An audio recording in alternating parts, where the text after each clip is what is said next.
Let's get rolling, 9:27 in boys. the Let's fourth get this quarter. night going. Let's get cooking. All right.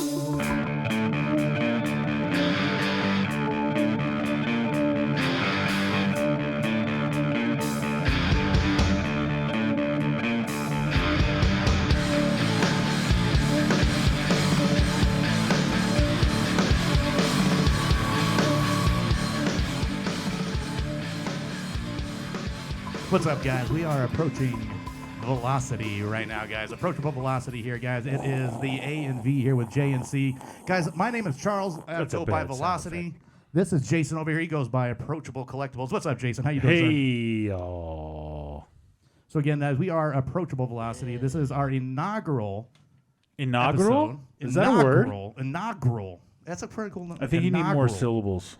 No, Inaugural. Inaugural. Inaugural. Yeah. It's our first, motherfuckers. First. Ooh, shit. F-bomb. Watch it. Parental advisory. So yeah, guys, we are a collectible podcast. Hey, here, wait a guys. minute. Before you start that, do Oh, you shit. know who's responsible for the parental advisory sticker? I don't. Okay, I'll give you a clue. Okay. Her husband made a documentary no one paid attention to and should have. Clue number 2. He won the presidential election but did not win the presidential election in 2000. His first name starts with 2 letters. Chris, do you know the answer? Al Gore. Al Gore's wife, Tipper Gore, is the reason for the parental advisory sticker. That is correct. And I have one more fun fact, and you can get back to your intro. Okay. He invented global warming. Well, no. Internet. Sorry. No. Here's the other one. Best part about Tipper Gore inventing the parental advisory sticker. In New York Times Square, they took 1,000 copies of Doggy Style. You know the record? Snoop Doggy Dogg's very first record, Okay. Doggy Style. Yeah. And she had the New York construction company, state-run, run over the CDs with a bulldozer. Bow wow wow. Yippee Bow yippee, wow yay. wow. And you know what Snoop had to say when asked what he thought of it? No. He said, I don't give a shit. That motherfucking bitch paid for them records. And welcome to Approaching Velocity, y'all. That's my Snoop Dogg story for the day. There we go. Yeah. What we got going on, Charles? So yeah, we are Approachable Velocity, guys. This is going to be our first episode. We've got a special guest with us in the house, representing No Coat Slabs. We've got Chris Nelson in the house. What's up, Chris? Hey, what's up, man? Hey, man. Thank you for hanging out with us here for episode 1. Thank you for having me on for episode 1. This is big. Absolutely, absolutely. So, guys, we're going to be having special guests hopefully every episode that we get. If not, we're just going to bring Chris back. Why the because hell he are was we cheap. doing this again, Charles? So we are a collectible podcast, guys. We're trying to bring We at are? least a authentic and real. I thought we were 3 dudes in a basement. Oh, in the bunker, yeah. Oh, the bunker. The That's bunker. right. It's We're not a- here. We are here it's in the not a bunker. basement, it's a bunker. Fucker came out of nowhere. So yeah, guys, we are going to be a collectible podcast here, guys, to kind of give a different outlook on the hobby, if you will. give me a just to be at least as authentic as we can be. Authentic is a loose term these days, bro. Depends on if you're sending it to PSA or B. Oh, I knew it was coming. I knew it was coming.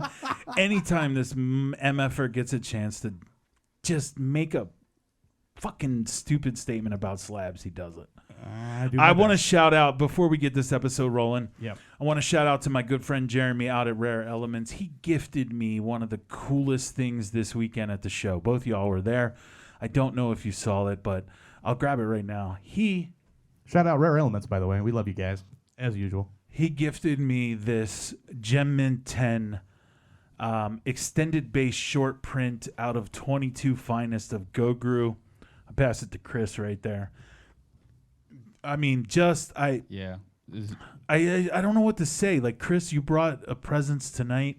I'm just blown away.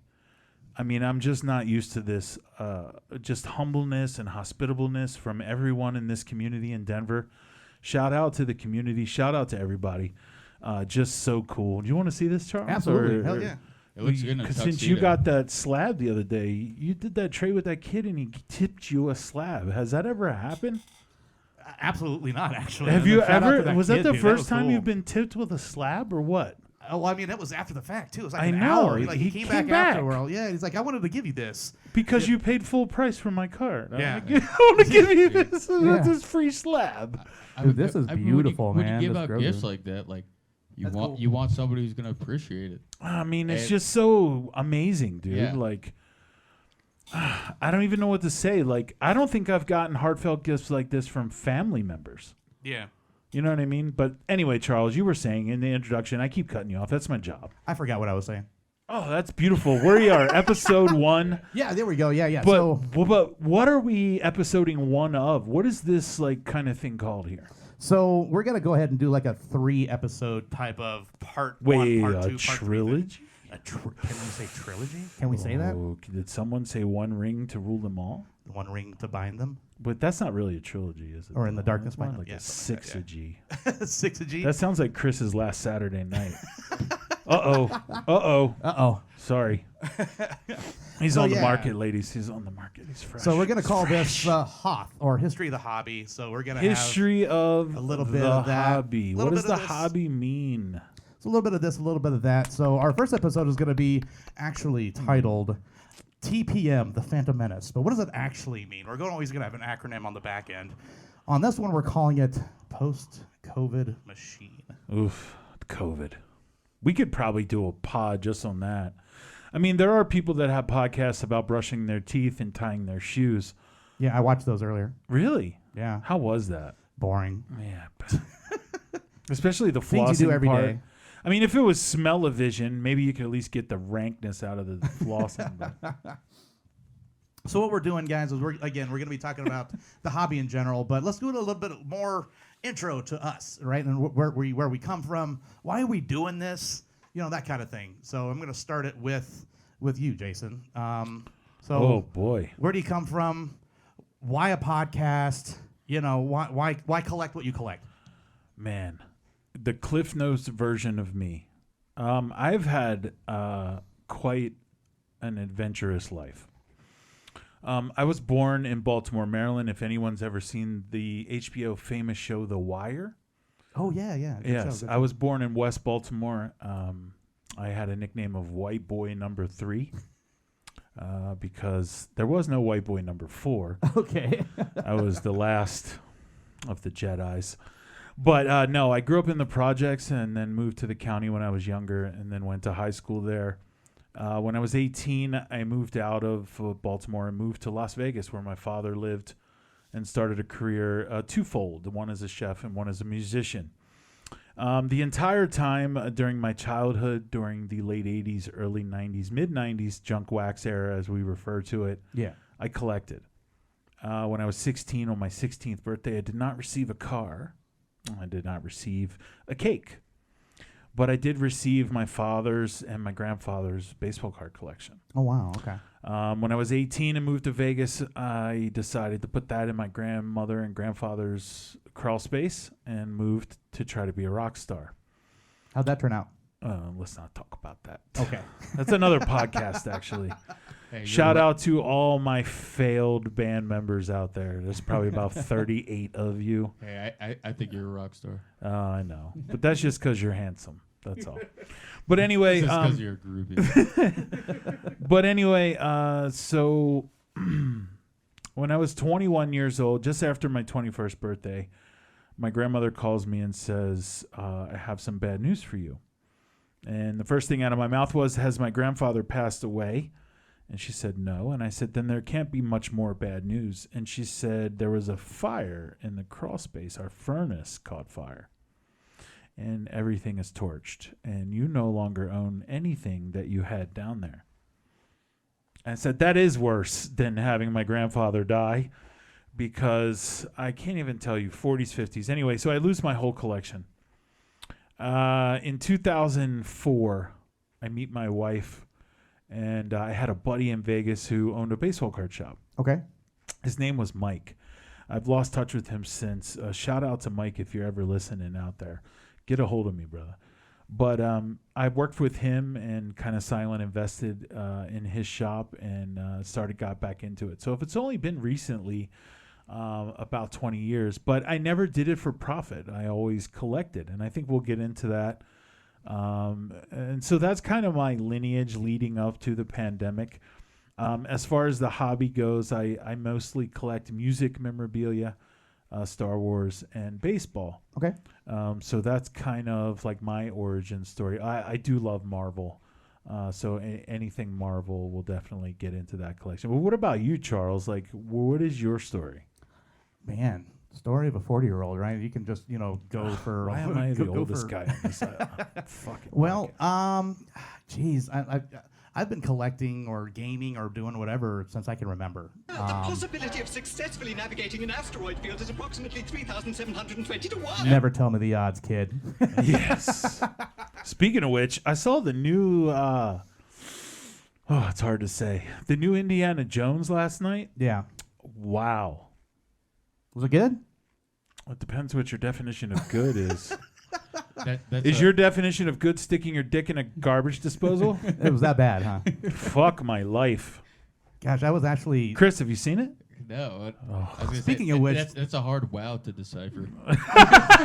Dude, somebody at work today was like, I watched the new Indiana Jones. I'm like, what'd you Oh, think? we gotta It was give the him a best. whack. I thought it was the best Indiana Jones out of the series. I'm like, really, bro? Like, have you seen the tomato meter on that shit? Have you seen the Crystal Skull? Right? Hey, it was worse than that. Oh. Dude, they had nothing. Like, you know what they went on? Basil, his partner? I haven't watched the series, so I don't know. No. You have not seen one? No, all I know is you have chosen wisely. Look like a mano-lantern. I hit the wrong sample, but Sorry, like my a bad. mano-lantern. Be David Caruso. I mean, okay. know, Let's like, just some of change it, but- subject. Let's just change. okay. Go back to your origin story. Thanks for interrupting me in the first place. All right, That's so what I do. That's what I do. all right, so yeah, so I've been collecting or gaming as far as as far as I can remember. I remember as far as collecting, like in the hobby, if you will, right? Quote unquote. I remember back when I was a kid, man, and I was big on football. Now I was born and raised here in Colorado, in Aurora, actually. Wow. Yeah, Homer, right? But the Broncos back then in the day, man, they were the team out here in Colorado, right? The Broncos, John Elway, Terrell Davis. I've heard about those great legends of the Old West. Yeah, the Old West, exactly.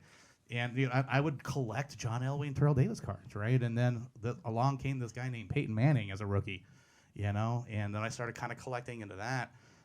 It got to a point where I moved out, and I would actually do the old school shows back in the day here in Colorado. For anybody who remembers the Buckingham Mall on Havana Street back in the day, guys, shout out to you if you guys remember that. I used to go to the Buckingham Mall, and there used to be a little shop inside called Mile High Comics. I'm sure you guys have all heard who Mile High Comics is and their whole backstory, right? They're still the biggest comic book store in the world. Right, exactly. Dude, that warehouse they have It's is insane. insane. It's But they had a insane. little store It drops some inside acid the and go in Buckingham Mall, and I remember like You we light would. a cigarette, you ruin the entire place. And I remember this, very vaguely because we used to go there like every week, just so my dad could go and pick up a copy of a Star Wars comic every week when it first came out, the original Star Wars. He's a huge buff, Star Wars guy, like my dad, huge. That's dope, dude. It really. No, that's it's where I dope got the that your dad- collecting part of it. It's dope that your dad felt that connection to take you with him to Yeah. the newsstand.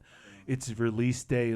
That doesn't even happen. Right. Well, he had an actual store and everything. It wasn't just a release stand back then. Right. But I'm just saying, that whole behavioral pattern Yeah. of looking forward. That's like when you think of the Disney movie Inside Out. Mm-hmm. That's like a core memory bubble, right? Yeah. It's Right. a gene that you pass down. Yeah, Right, it's, right, it's a right. ratatouille moment, as we would say as chefs. It takes you instantly back, and you can time travel. That's Yeah. awesome. So, long story short, in my 20s, I actually got my entire collection stolen. Back then, I just had it in one book, one binder and stuff like that, all my higher dollar stuff. As you get older, your other stuff just kind of falls by the wayside. And then it just come back like a flood, of course. This whole post-COVID thing happened. Everybody's sitting around, twiddling their thumbs, and I was like, I used to do this, and I'd watch videos like the hobby's alive. I was like, So were you okay. playing Magic before the pandemic? So Magic, yes. Yeah, so that was about 10 years ago during, I want to say, 2013. During Cons Block. I was a pro player back then. So when I how lived in old were Ohio. you when you became a pro player for Magic the Gathering? 31, 32? All right, so can we, three of us, can we put a pin in your origin story real quick and Sure. just debate this subject? Oh, boy. Okay, when I was in high school, Yeah. I went to high school with a man named Daniel Wiseman. Okay. Daniel Wiseman went on after high school to become a professional bowler. I have another friend in Dallas, Fort Worth, Texas, who is a professional cornhole player. Okay. I have an ex-sous chef in California who is a professional pickleball player. Okay, where are we going with this? We're not going anywhere, but I just... To the pros. But Apparently, yeah. right. Go to the pros. Okay, pros of what are not considered professional sports or careers. Right. Okay, I have another friend who plays video games for a living. You, Charles, used to play video games on Twitch for a living. Yeah, I still kind of do. Okay, I Not know. for a living, but Before I met who I think is the most professional Pokemon authority I know, Chris, yeah. from No Coast Slash, selfless promotion for No Coast Slash. We're getting to him in a minute. Anyway, I know someone who plays Pokemon professionally Okay. in the Bay Area. I also know someone who plays Darkon. Do you know what Darkon is? No. Okay. Does anybody remember D&D, Dungeons and Dragons? That one I know, yeah. Okay, Darkon is real-life Dungeons and Dragons played on a golf course. You make swords and body armor out of foam and poles. LARPing. Yeah. LARPing now. Live action RP. Yeah. LARPing now, but when I'm 46, when I was growing up and was a young adolescent teenager doing acid in the woods, I stumbled upon a group of people playing a game called Dark Lore. And I just thought I was tripping. I mean, honestly, you eat four hits of triple blotter paper when you're 16 and you wander into the woods for the next 12 hours because you don't want to get arrested. And all of a sudden, out of nowhere, there is a large group of people acting as if they're from before Christ.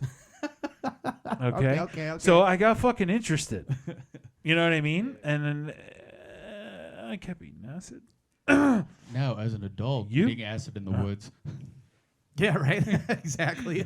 Yeah, I mean, but anyway, the Right. point, the long way around this is in today's modern world, in the post-COVID era, Right.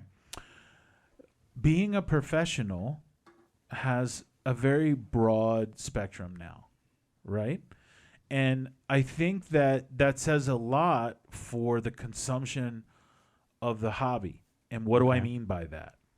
Social media during the pandemic is what we're talking about, was tremendous for the hobby. Whatnot, which was pretty much the first version of what we know as live eBay, or what we refer to as the Empire. Yes. You would be a great Fuck you, asset. eBay. Yeah. That's a whole nother podcast. That's a whole separate podcast that we'll have you back for, Chris. Yeah. But with that being said, like, all of this plays in, Okay. right? And when we talk about the pandemic, and someone like yourself, who, if you were still playing Magic, how do you do that? I still play Magic today. I understand that, but Okay. you can't be in a public space. Oh, you mean during the pandemic? Exactly. Okay, right. Right? So we all three of us here, and probably every one of the 7 people that are listening to this, we're in the same spot, right? We're all stuck in our homes. We're listening to the giant orange idiot on the TV misguiding us. And we have the other doctor who just wants to fight with the other one. So what do? We take the money that the government gave us and we start collecting. And then you see the birth of Whatnot, and you see this incredible, like, just uptick of not only interest, but dollars, right? And now Absolutely, the yeah. hobby becomes a money grab. Mm-hmm. And that is what spawns what the era that we're living in now between. What's that? I can't hear myself in my Oh, really? headphones. I'll cut this out. Don't worry. The power of editing. Take your headphones off. You should be able to hear fine because it's coming through these speakers. Yeah, that I hear, but I can't hear. So I hear you guys perfectly and loud. I can't hear I can hear myself, but it's very low. I can hear you. Sound good. Right out here. That's what I'm saying. Like I can't hardly hear myself. Sorry. Gotta hear myself, man. Like I hear like my reverberation. Yeah. That's weird. Yeah. Anyway, Yeah. Sorry. I'll work on it while I turn it back to you. But Okay. basically, what I'm saying is like let's kind of like encompass all of that I was just talking about, and then pick that up. Like the philosophy around playing video games or playing pickleball or playing things now professionally and getting sponsored for them and getting marketing dollars and sponsorships. If you run your mouth on Twitch, if you're on Discord typing your ass off, or you're playing video games or you're playing pickleball, like what does your mind go through as someone who played a gathering game professionally for money and now you can't do that? You love During that football. time, Yeah, you love football. Football was still being played during the pandemic with no audience. Right. So talk about how football became a very central focus. Or did it not? What for me personally? Or D all of the above? Okay. Well, I mean, for me, football's like, I kind of alluded that earlier, right? I grew up in Colorado here, so Denver Broncos are always a focal point for me, right? Not so much like the Nuggets or the Rockies. Like, I love the Nuggets and Rockies, the world champs, baby. But, I mean, it was always about the Denver Broncos here in Colorado. It's always a good day when the Broncos win. It's always a sad day when the Broncos lose. That's just how it is. Yes, we've had other championships from other teams, but, yeah, football was always, for me. And, again, I played in high school. And I told this one day, some days I'm for people that don't know, I actually get to interview celebrities when they come to see shows. And I told Rod Smith, man, I'm like, my last name is Smith. I've seen those. Yeah, you saw this. I was watching those before I ever met you before. Oh, really? Yeah. So I interviewed Rod Smith, and after the interview, I'm like, sir, it was a pleasure and an honor meeting you. My last name is Smith. I wore number 80 in high school, like growing up and watching you. Like they won the Super Bowl my senior year, right? Back-to-back Super Bowls back then. So for me, yeah, it's always been football, and I've just always dove into that sport year after year after year. And then I play the Madden games. Does everybody play Madden, right? They're always the armchair quarterback. But man, I just dive right into that game, man. And I've been watching it and picking it apart for years upon years, as far as I know. But yeah, so my largest understanding probably in this bunker of ours is probably the football game for sure. That makes sense. I mean, I guess we all have our areas of focus when the world was cut off, right? Yeah. Oh, what about you, Chris? Like bring us into your kind of origin story in a little more detail than I've heard you share in the past. So because I kind of gave like the very brief synopsis on the Rare Element podcast like a month ago or whatever. I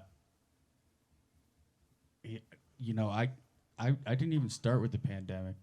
It didn't even start with that. Like I think my entire timeline, because I have been in and out of the hobby in like three pretty big sort of checkpoints, if you will, like three pretty big times.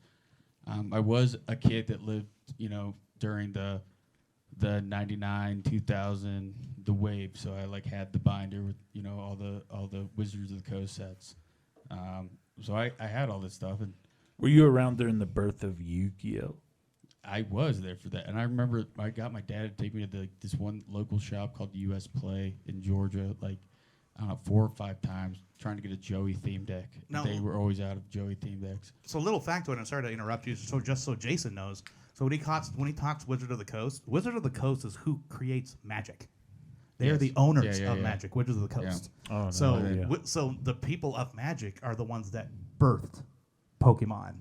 No. Start Well, printing. I mean, the game. Sorry. It started printing. Printing the game. Yeah. Because there's like a whole nother. Like, Right. Yeah. Pokemon came from Japan and all that stuff, but I'm saying, but the actual Wizard of the Coast company who owns Magic started creating the cards for Pokemon. There was all this stuff that they like tried to create beforehand, and I love collecting that stuff because it's like you're watching 5 different companies' idea of like this is how it should be. So this is like the prequel Yeah. to the 88 set, 89? No. So Pokemon pretty much started like, I guess it was created in Japan, I think like 95, and then 97, that's when you like started seeing product. But Because it started as an anime, right? yes, I'm pretty sure. I don't know. Like Pokemon, catch 'em all, whatever But the show, but right? I think that the cards may have even. Oh man, I can't be on record saying this. I might totally wrong.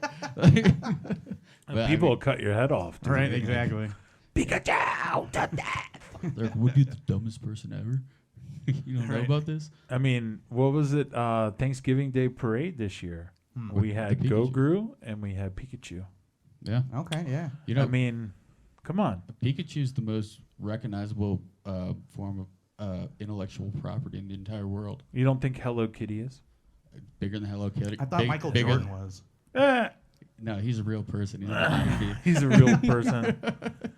Well, I mean, He's bigger than Mickey Mouse. I mean, Pikachu. You can go to like any country in the world and show somebody a Pikachu, and they're like, bigger that is- than Mickey. Bigger than Mickey Mouse, Mickey. yes. Wow. Okay, that's pretty big, yeah. That's a statement. Yeah. Episode 1, that's a drop right there. Right. Bigger than Mickey Mouse, MOUSC. if you go to like mainland China, I'm guessing they wouldn't be like, oh yeah, Mickey Mouse. They're like, I know Pikachu. Also at the parade was the Dragon Ball Z dude with the orange and the hair. Goku. Okay, Goku. sure. Goguru? What? Goku. Goku? Goku. Goku. Yeah, Goku. Goku. Dragon Ball Z. Shout out. Gru. Anyway, Despicable continue Me. Continue, Chris. Yeah, go ahead. Sorry, Chris. With this part, what was I leading off at? Fuck with if I know. With the so as like a kid, I There we remember I loved all the cards and stuff, and you know I put everything in binders. I like really enjoyed collecting it, and I think a big part of that was like I wasn't ripping product the way that like a lot of So this is 96? no, this would have been like 2000. What grade are you in? I may have been in preschool, kindergarten, young. So this is like the first checkpoint I did. So like I God, was I part feel of like old now. the Wizard of the Coast kid. I was like one of the Wizard of the Coast kids. Like I had all those sets. Those were normal. That took a Base set. base set 2. So Base set I wasn't there for like the base set because it was so hard to buy. Apparently that's why they made base set 2. Because base Makes set sense. was just like flying off the. Because they had the like show. first editions and stuff, right? Oh, that gets into like a whole that nother. later? Yeah, Okay. yeah. You're unraveling this one. Wow, Okay, this is like unknown fucking territory for me. Yeah. This is amazing to listen to. Like I have no idea this even existed.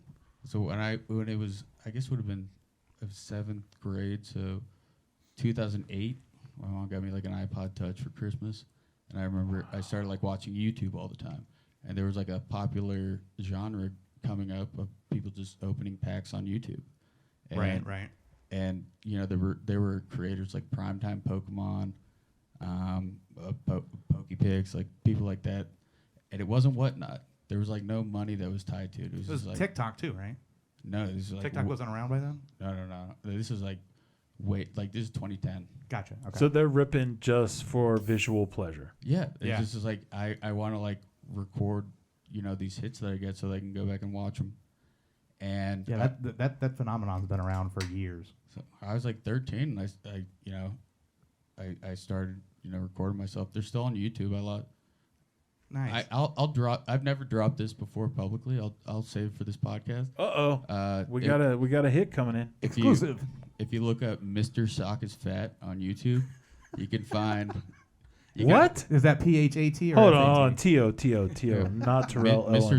Mr. Sock is fat was my username. Mr. Sokka's fat. No, Mr. Sock is fat. Mr. Mr. Sock, Sock. like you want to wear on your feet. Yeah, no, like you do like a hand Like pump, but you're Socko, like Mr. Yeah, Sock. yeah, yeah.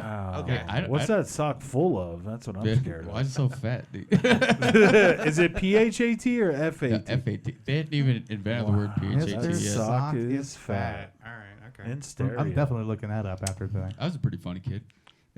Yeah. So then like That's worth a Google. Yeah, for sure. it's all on there, and you can like watch my old videos where like How many followers do you have? I had 110 followers and I Wow, had nice. one fan account. Wow. I had there's a Mr. Sock is fat fan page. If you also Google that. Wow. Man, the word fan account scares the shit out of me, and if you want to come back to it later, I'll tell you why. Okay. Yeah, go ahead, Chris. And so when I got back into the hobby at that point, just like trying to create that content, I was like 13, 14. I think it was like 8th grade, freshman in high school. So I was, at that cusp in your life where you're like, you don't have a bunch of money to spend on stuff, right? Right. But you have the wherewithal to know, like, hey, I got to put all this stuff in sleeves, like figure out what some Ultra Pro sleeves are, figure out what a top loader is. Right. And so I, put everything in top, like had everything perfect condition, all stored away. Come to find out, 12 years later, those sets that I was opening was when it wasn't the most popular thing out there. Right. I was opening, for instance, like my mom for my 13th birthday, I convinced her to buy me a booster box of Aquapolis. Okay. It was like the last set the Wizards of the Coast made before they sold to Nintendo. Is that like an ancient dinosaur? Aquapolis? Yeah. I For mean- those of you that just started listening, I have fucking no clue. Like, I know Pikachu, the cat, white cat. Meow. There you go. And Charizard. So go ahead. I think you meant Mew, No, the white cat. the white cat. Yeah, On that box right there behind you. Yeah, I think you meant Mew. No, second shelf over. Keep going. Left. It's on the 151 box. The 151 box. Oh, that is Mew. That's yeah, it. yeah. He's pink. Have He's no not a It's cat pink. either. Yeah, he's not a What? cat. What the fuck is it then? Dude, we're about to get wild with it. It's not a cat. Whoa, T.O., not Terrell Owens. He's a nothing. He's like, they created him.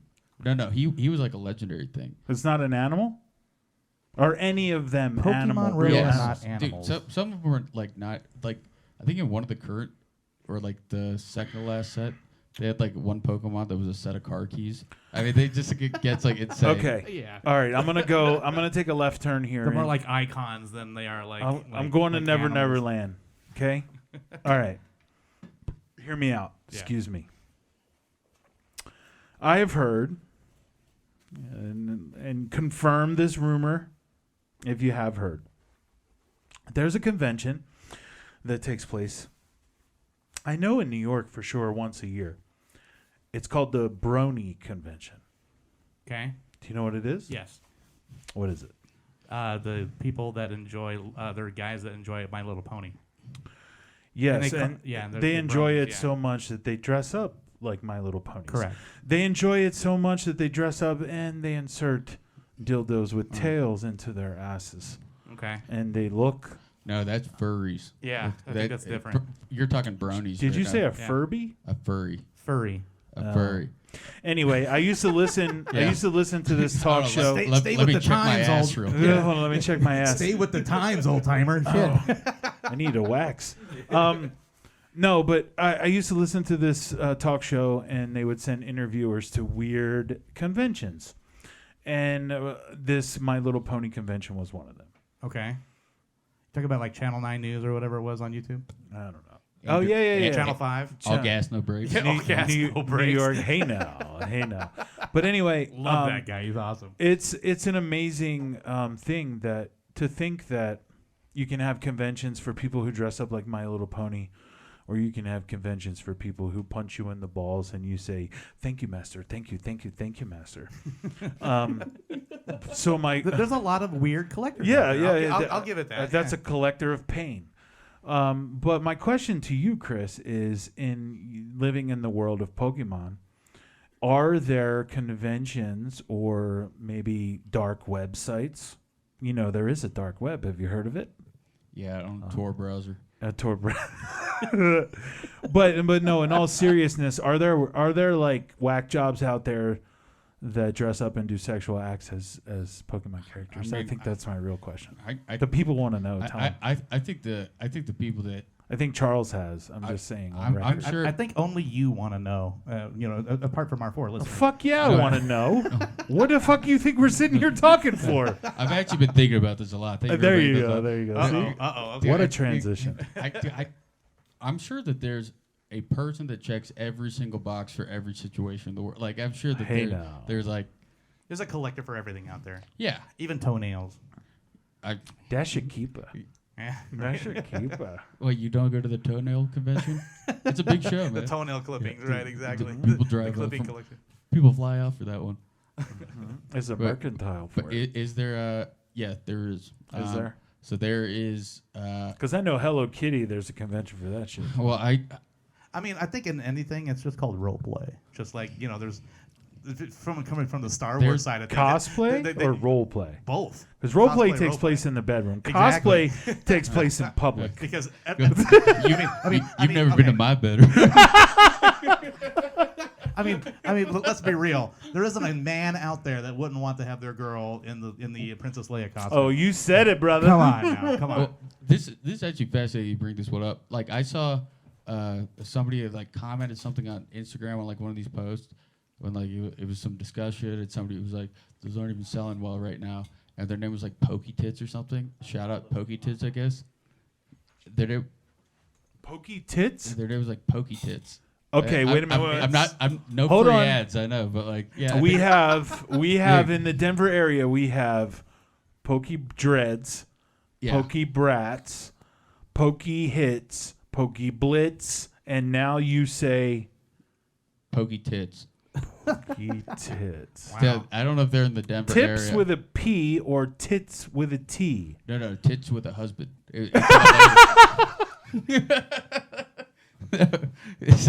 So I like clicked on her profile. There's like a link to her OnlyFans, and it wasn't free. Yeah, It wasn't free. It wasn't free. I have $4.99. Like, so yeah, no, it's like a naked lady that's like opening packs. So yeah, I guess there's like wait, is this like on OnlyFans or something? I don't know. I didn't want to go in this tangent that I've never met her. Okay. I have Wi-Fi. I found her. Wait a minute. You mean to tell me that there's a chick naked opening Pokemon packs of cards? I saw one. I'm sure there's more. I don't think she has a monopoly on it. Wow. Yeah. Welcome to episode 1, guys. Of Approachable Velocity. Wow. I'm still trying to process that. Now, is this before COVID or post-COVID? This was like 2 weeks ago. Oh, wow. All right.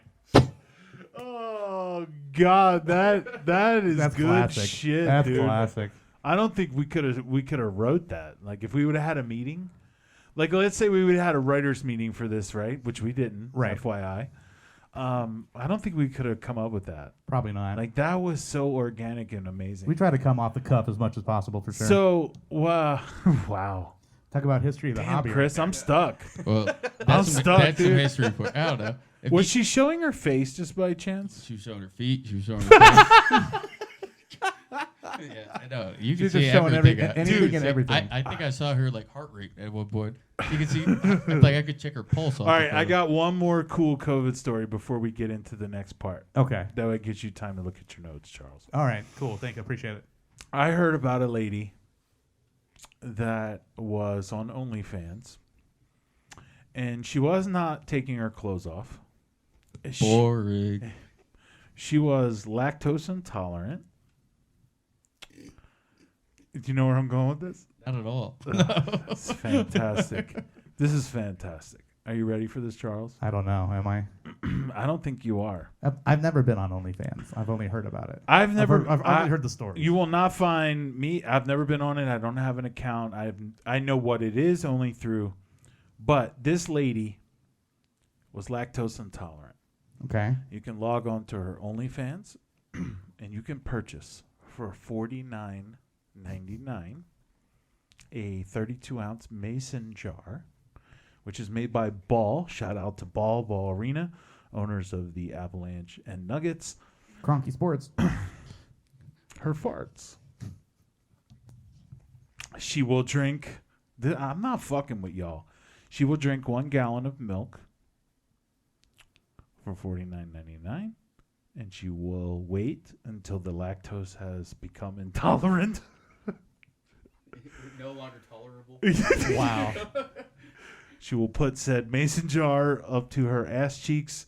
No, that's not how she do it. Really? She does it. Really? No, Really? I've also heard about that. We have the expert over here. He's going to tell us how it is. The way- Release her gases into the jar while quickly sealing it up and mailing it to you for your smelling pleasure. She said in this interview she has made in 2022 over $500,000. Doesn't That's surprise how me. much I paid her. Now I want Does not all the surprise me. listeners, the 7 of you right now, to process that information. Yeah. A lactose intolerant female Yeah. who never showed one part of her skin drank milk, farted into a mason jar provided by the Avalanche and the Denver Nuggets, and I made, don't know if they want to be part of this. Why you got to drag them into this? Well, they invented the Ball mason jar, Yeah, not me. And she specifically said in the interview that it had to be Ball brand mason jars. She They- said they that seal the the best. Because they're competitor used for canning. Yeah. the competitor brands didn't quite hold the aroma as The seal, well. yeah, they don't seal Her very well. customers were upset, Chris. I would love And to you see their- know, as- what do I know? You, What do I know? you Tell know me as what well. I know. You Rob. know as well as I do. You know, as somebody who buys jars of fart.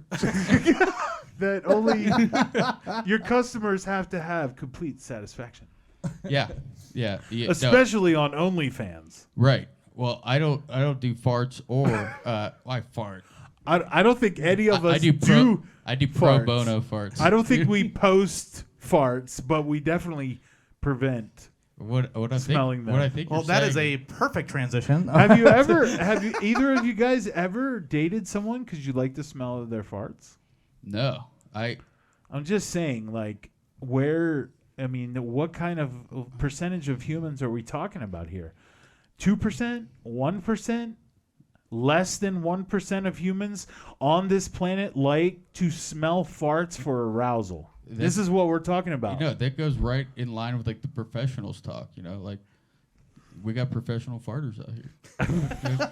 you know, yeah. I mean, if you're making over $500,000 a year, you're a Yeah. fucking professional. I don't care if Yeah. you're jerking people off or farting in a jar. Yeah, you're either a doctor or a professional farter. Or you're selling Pokemon cards. I'm not There's- making that. I'm not making that. You're not making that? Yeah. Okay, Charles is. Again, guys, For we are farting. approachable velocity, guys, where we are He's talking out. about He's farts. And, It's the and proverbial OnlyFans. MMA tap out. you know about the bathwater stuff. I do. So that's. Like I the would wor- drink bathwater of my wife's. There was somebody who made. I love her that much. There was somebody who sued. listening. There was somebody who sued somebody who like sells a bunch of bathwater. I guess. Also, I'm Someone sold bathwater? Not, yeah. No. Her name's like. No, she's a known person. Hey, you can find this out on Twitter. You don't need to be like down in the mud, like digging around. No, she sold a bunch of her bathwater or something, and somebody amazing. sued because they had the water tested. And they didn't find any like traces of DNA in it. They're like, you sold me fake bathwater. It sued her. Yeah. Could you imagine the judge? I It's like can. sitting down on that case, and he's like, Is this Wait. ball game tied? It is overtime. Holy shit. there's the judge, like, Yeah, he's Lawrence like- got hurt. He's like, so was it not water? No, it was water, but So didn't bathe in it. So what they should have done is sent it to PSA I thi- to get authenticated. Yeah. Oh, Ooh, dude. I'm gonna become a bathwater authenticator. Bathwater authenticator. That's almost as bad as those dudes that wore the FBI shirts. Right. The female body inspector ones. So, The ones I mean, you get how like at more white trash can you be? Right. Well, I mean, you're going to spring break at Key West. Excuse I me. think that's the only place you can get it. Yeah, so you probably. All right, Charles, bring us back because Chris Yeah, and I yeah. are off in La La Land. Yeah. We Bring got us back. a little bit out there. Oh yeah, my Pokemon timeline. Yeah. I'll What sum it mon up. are you poking? So Are we back to this farting in a jar thing again? no. We're going two back. We're going two back. Yeah.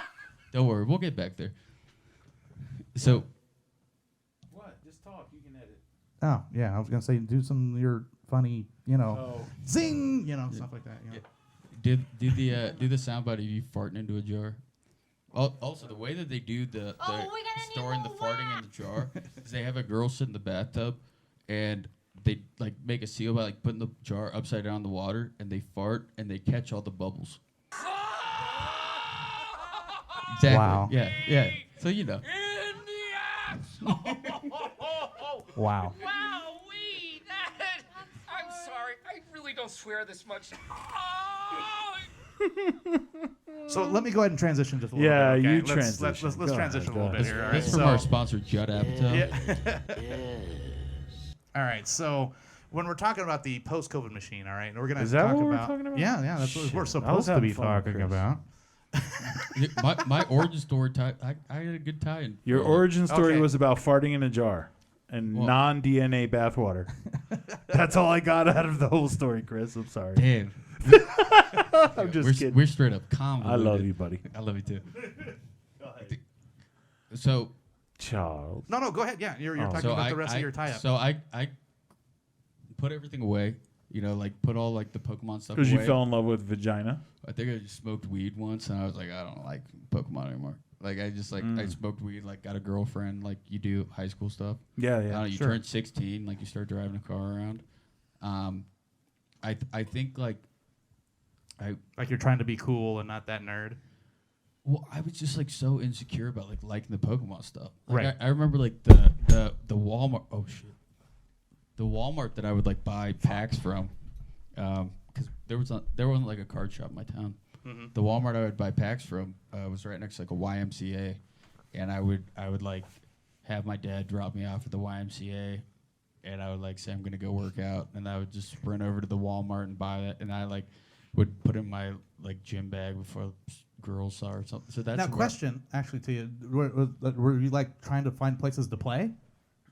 I've never played the game once. What? I don't know how to play the game. Hang on. So Yeah. you collected the I- game, but I- never. Weren't we played talking it? about tennis earlier? Boy, you served that shit up. You knew that. That was a zinger. I never no, but you never played. No, I like how they look. I like the cards. But he's on So you're acid. just collecting them all, pretty much. He right? likes that. I'm not even trying to collect anything. Okay. Like I don't have any goal to like complete some set. I don't even say that I have like any PC stuff. And So you don't want to be a professional Pokemon player like Charles is in Magic. I guess not. I mean, I can't even sell. There's So like, I have a stupid question. no. Go ahead. Even though for both of you, even though I don't know anything about your two worlds, Okay. can you show up to a Pokemon or a Magic the Gathering tournament with your slabs? No. No. Why? They're not es- tournament legal. Especially with like the Magic the Gathering stuff. Like I said this on the Rare Element podcast. Like the Shout out the Rare Elements. shouts out Rare Rare Elements. Element. Pikes You- Peak. I slabbed up like Ilya the Veil. That's like some popular Magic card or something like that. Okay. I had two autograph, like my tattoo artist just like had these two cards. He's like, "Are these good?" They're like signed and stuff. And I was like, "Dude, I'll get those graded for you. Like, let's see what's up." So he gave me a tattoo for like getting the cards graded, and I posted on the subreddit for Magic like, "Are these cool?" And when I tell you, like, They got pissed. I got lit up. Like, dude, these guys were like going after me. Like, so Magic the Gathering, they gatekeep really hard, and I'm not even knocking them for that. I actually think that, anything that doesn't have any gatekeeping becomes lame eventually. Like, you can't have everyone enjoying your thing. Right. Like it needs to stay cool to some extent. That's why Magic the Gathering has been around for like longer than any other hobby. Like they don't. True story. Yeah. They're not like, if you think of like Pokemon is like, this is gonna be a hot take. If you think of like Pokemon is like Christianity, where it's like you got to bring all these people on, like we need to make more Christians. Magic the Gathering's like Judaism, where it's like, yeah, you either are or you aren't. We're not trying to bring you on. We're not trying to bring you on. So like that's kind of like what magic is like. Or like Catholicism, or something like to that area, because it's the oldest, longest one I So guess that's out there. Or something that would like work. Yu-Gi-Oh is like better. Catholicism. Okay, I was gonna say, is Yu-Gi-Oh like the Yu-Gi-Oh the Mormons Catholics. of the hobby? Like, wait, we're gonna rewrite all this. We don't like the Pokemon shit, so If you go to a Yu-Gi-Oh, Great analogy, sir. right? We're just it might be. we're gonna rewrite the ending of that. We don't like how it comes out. You're gonna make a New Testament. Yeah, new. That's the new character, new. It's after Rob Williams. Wouldn't be surprising if there's a Pokemon out there called New. Is there? I don't know. Probably. Like there's everything, man. Yeah. So when the pandemic started for me, I was in Nashville, and I was working. I was at the FedEx corporate headquarters in Nashville, Tennessee, and I was a chef, and I was sent there, what they call disaster work. So the union had struck, and the union people needed to eat.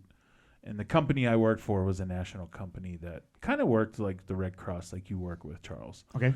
And when Katrina hit, we all went to New Orleans and started cooking 18-wheelers of chicken. And I mean that. Nice. The chef told me, you're going to cook chicken. And I was like, great, where is it? And he's like, that truck right there. I was like, whoa. 4 days of cooking chicken. But the pandemic hit, and everything got shut down. And I was in Memphis for another week, and actually rented a car and drove back to Northern California because I didn't trust a plane and didn't trust a lot of things. But once I got back, I was still working, but I was only working 4 hours a day. So I'd work 5 a.m. to 10 a.m., 4 to 5 hours, and then I'd be home by noon, work out, get my day started. And then this check showed up in the mail. Like, I heard them talking on the TV, and I was like, well, that's not me. I don't fit the criteria, thankfully, and I'm still working. So I didn't think anything of it. And then my wife checks the mail one day, and there's a stimulus check. And I said, well, I'll get on the phone. I tried to do the right thing. I tried to do the karma thing and called the government, called the IRS. Everyone was like, just take the money. It was okay.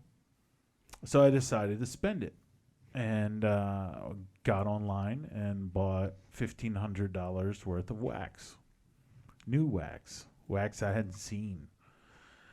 And wax I hadn't seen since Panini and Topps owned everything. Back when I stopped ripping wax, it was multiple companies. So- Flair, So do we Dunners. need more wax? Oh, we need more wax. Oh, we're gonna need more wax. So, that was a very interesting time because cards had changed so much since I stopped ripping. And technology had caught up. And that's what I think is what's really interesting, Chris, about Pokemon, is that shit doesn't really change. The material the cards are made out of, you don't see serialized cards in Pokemon. You don't see autographs in Pokemon. You don't see parallels. You don't see cracked ice or aquas or rainbows or X-fractors. No, Yeah, you just yeah, get yeah. secrets, right? No, you see a couple of those. Really? But I know what you're talking about. So it's not like the same, base pair, like the base card's gonna have all these parallels and like variations and stuff. Right. So it's there's no like, I mean, there are like some that exist, but there's no like, you're not gonna open a pack of Pokemon cards. It's like out of 25. It's not gonna be like something wild like that. But why do you think that exists in the sports and, say, the Star Wars or entertainment world? I think that there's a massive audience for sports cards. I think you're close, but you're a little vague. And more so, it's the junk wax era. Okay, yeah, right? That's So, where you're getting at. Yeah. I'm with you now. Yeah. So serializing cards and creating exclusivity was the result of coming out of the junk wax, right? Yeah, they would just print the shit out of, Yeah. like your base set. And maybe you had some inserts, but Right. that was really it. But you basically had 20 years of that. right? Almost 30. No, because they really didn't start serializing cards in sports until like 98, 99. Okay. Right when the junk wax ended. Yeah. Right?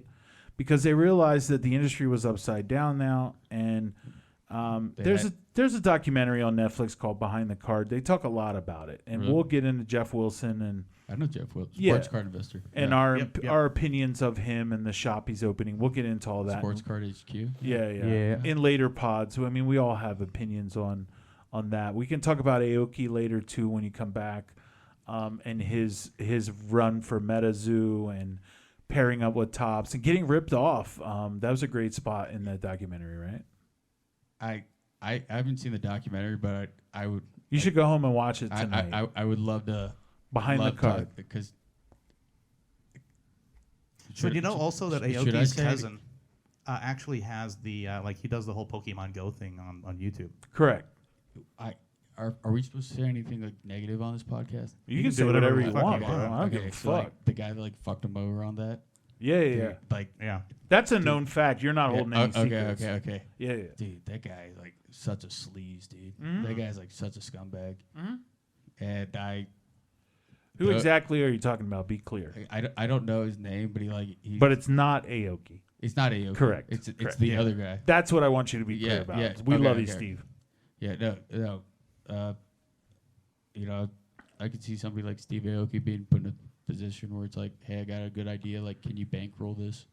Then he bankrolls it, and he finds out like, oh goddamn, like that. Speaking of Steve Aoki, we actually just saw him. He was here at Collecticon Denver, and the Cake and motherfuckers. and everything. It was true. Yeah, he has these slides of cake, and Yeah. at the end of the show, he just goes and Did you throws see- them out. To We the, saw thing. the guy that he caked. Did I you? think Yeah, I yeah, stand by yeah, that. it was great. Dude, I think this guy like just goes city to city, like following him. He's like, I think the guy had a hard on too, just to Yeah. be honest with you. yeah, His pants looked a little ballooned. I'm just saying. he was ripping them khakis. So, I mean, Aoki, for what it's worth, like go back 97, 98. I was a resident DJ in Vegas at Club Utopia. And Aoki would play at Dre's and Raw and like all the big spots in Vegas and making thousands of dollars a spin. You know what I mean? And his father, if any of the listeners don't know, his father owns probably one of the most famous teppanyaki Japanese restaurants in the world called Benihana. So, you know, and when you know Steve, he's a very humble dude. He doesn't act or present himself like the son of a millionaire or billionaire. Yeah. He loves the hobby. And, you know, like you said, Chris, like all that drama was just drama. Bless you. You okay there, buddy? I'm good. May the Lord lay his blessings upon you. Thank you. Appreciate that. For those listeners that don't know, Charles is the son of a pastor, so we keep it nice and faithful here. I'm the Unless son you didn't want anybody to know that. That's fine. Oh, I'm a PK. It's all good. Did I hit an uncomfortable spot? That's what this Not podcast at all. is for. No, Okay. no, I'm good. We all have faith. It doesn't matter what you love. You just can't love illegal. Isn't that what we say? That's it. Yeah, exactly. You can't love illegal. You can't love children in that form, and you can't love animals. What? Yeah, in that form. That's a raw deal. Yeah, well, literally, you can't raw deal them. But anyway, Edit that out. well, sorry, Charles, you can edit that out. I didn't know that was Can I, private. you're good. can I follow up on the Steve Aoki? Yeah, thing that go you're for saying? it. Go for it. So to like an outside eye, like made that like I'm in, you know, the Pokemon hobby pretty Right. heavy. I think that's fair to say. Sure. And you know, I would see people talking about Chum Lee with cards, the guy from Pawn Stars. I have an interesting story about him too. Okay. I met him at Collecticon. I like hung So out, did I. Yeah. hung out at his table for a while. Like got to talk to him. He's like atchy about it. He's like, So he- Chum's a super cool dude. yeah, he's tight, dude. I liked him. So about 20 years ago, 15 to 20 years ago, I don't remember exactly. If you were in Vegas, yeah, I'm Yes. sure you crossed paths. I was in Vegas, and I was in a band called Slow to Surface. Shameless shout out. Love you, Zach. God, rest in peace, Steve Pinhall. But I was in that band, and we played acoustic every Wednesday night in a bar called the Beauty Bar. The Beauty Bar was an expansion from L.A. into Vegas. It was in downtown Vegas. Beauty Bar wind up going belly up and was purchased by the son on Pawn Stars, Big Haas, Rick Harrison's son. As you know, Chumlee is his best friend. Little Ricky. Little Ricky, preferably known as Big Haas. And back then he was big. He's lost a lot of weight and whatever. But they bought the Beauty Bar. And so they used to hang out there a lot. I used to spend there on Saturdays. And they're great dudes. As far as whatever that TV life is, I don't know. I can't speak on that. But seeing him at Collecticon and just walking up to him and going, bro, Beauty Bar 15, 16 years ago. You don't remember me. Just want to say what's up. And he looked at me and he was like, you're right. I don't remember you, but fucking A. And he just hits me with a dub because, you know, there's always these times in life, Charles. Like we talk about this all the time. You have these moments in life where you have a interaction or a relationship with someone. Maybe you're not friends. Maybe you're not like super homies. But at the end of the day, you shared an experience and it will live on forever. And I think that Chum is one of those guys, like, he wouldn't be still around, right? People talk crap on him. They talk crap on Pawn Stars. They talk crap on American Pickers. They talk crap on a lot of these shows of Storage Wars. I talk crap on the guy from Storage Wars. The Bargain Hunters guy. Dude, I can't stand you. If you're listening, I can't stand you. Get off of Whatnot. You don't belong on Whatnot. You belong buying dressers and antique furniture. Get off of the stream. You don't belong in the hobby. You're trying to make a money grab. But that's my point, is that these people try to, you know, they cast this web and they try to spawn out, and it doesn't always play that way. Aoki, Jeff Wilson are casting those webs, but when they're doing it, they're taking care of everyone and bringing everyone with them. And that, I think, is the big difference, Chris. What I was fascinated with about Chumlee is like, so because of like I've met similar people that like that are just they seem to like only be in this because like Oh, you fucker! these people that seem like Got him. only be into this because they like heard that there's money in it or whatever, and like so you get it. Yeah. So I you know, before meeting Chumlee, I would have thought that that's what he was about. Like, Nah. And then I met him, and what let me know that he like is actually about it was that some of the stuff they did on display was like these fun school cards. It was like 2004. They're recognized by PSA, like you can get them graded, so they're not fake, but they're like these cards from India that they were just like printing out. And they're so obscure. There's like, it's like to even know about them is like, you've been like, you know, going down the rabbit holes for the past few years to even like find out about that shit. But the thing is like, you know, and that's the division of state in the hobby, is like you go to his booth and there is this immense respect for the hobby and the variety, right? Yeah. And the rarity. Yeah. But if you go over to get his autograph from Pawn Stars, then there's a different kind of mindset. Right. Right. And I like that division of state. My cousin, who's gone, no longer with us, was one of those professional wrestler people. And he forgot who he was. He became his character. Yeah. So if we were in Denny's eating breakfast, I couldn't talk to my cousin. I had to talk to his character. And I think that that's what's cool about certain people, is that you can kind of have division of state. Do you feel the same way when you meet and interview all of these sports? Like you just interviewed Champ Bailey. Yeah, I don't know anything about football, but Champ Bailey, right? Yeah. I watched that interview back on your phone when you were showing it to Jeremy. Yeah. And he just seemed like he was enjoying talking to you, where I've seen other video interviews you've done and they just want you to leave, Charles. So speak on that a little bit. Yeah. No, seriously. Speak on that, and how does that look before the COVID? Yeah. And how does that look after the COVID? Well, I can't really speak to the before and after because I wasn't doing that before and after. This is always after, right? Okay. So I've Fair only enough. been doing what I've been doing with at least the interview thing for, I want to say, only for like 8 months. I'm really new to that, to be honest. And I can tell you the whole story here, and that'd probably be another podcast, how that all started, my YouTube channel, everything like that. But as far as the interview stuff go, without throwing people under buses and stuff like that, right? They're good for Denver. yeah, very good. Yeah. By the way, the Bengals have just beat the Jaguars. If you're listening, everybody that I've interviewed has been really cool, right? Really humbling, And then what the only thing I'm really asking, especially in his interviews, are just really they're not really hard hitting, Like I'm not this big journalist trying to get the story, Like what was it like being a first round pick, Just like really, like. I guess what I'm trying to say is like really elementary level, right? Like Baby steps. Exactly, like exactly. One of the people that I saw you interview, you were like, "Who's the best defense that you played against?" Wasn't that one of your questions?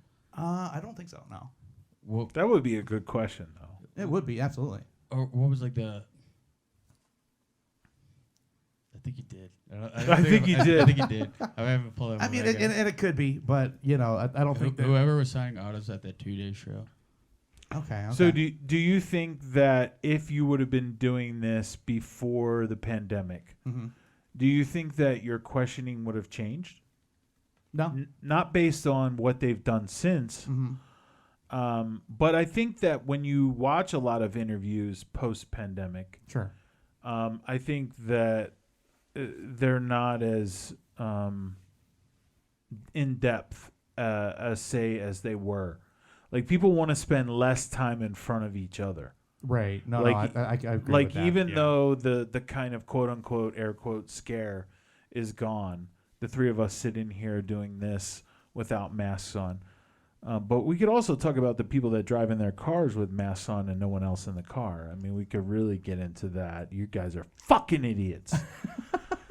I mean, do you jerk off with your pants on too? I mean, but anyway, They're all bronies. yeah.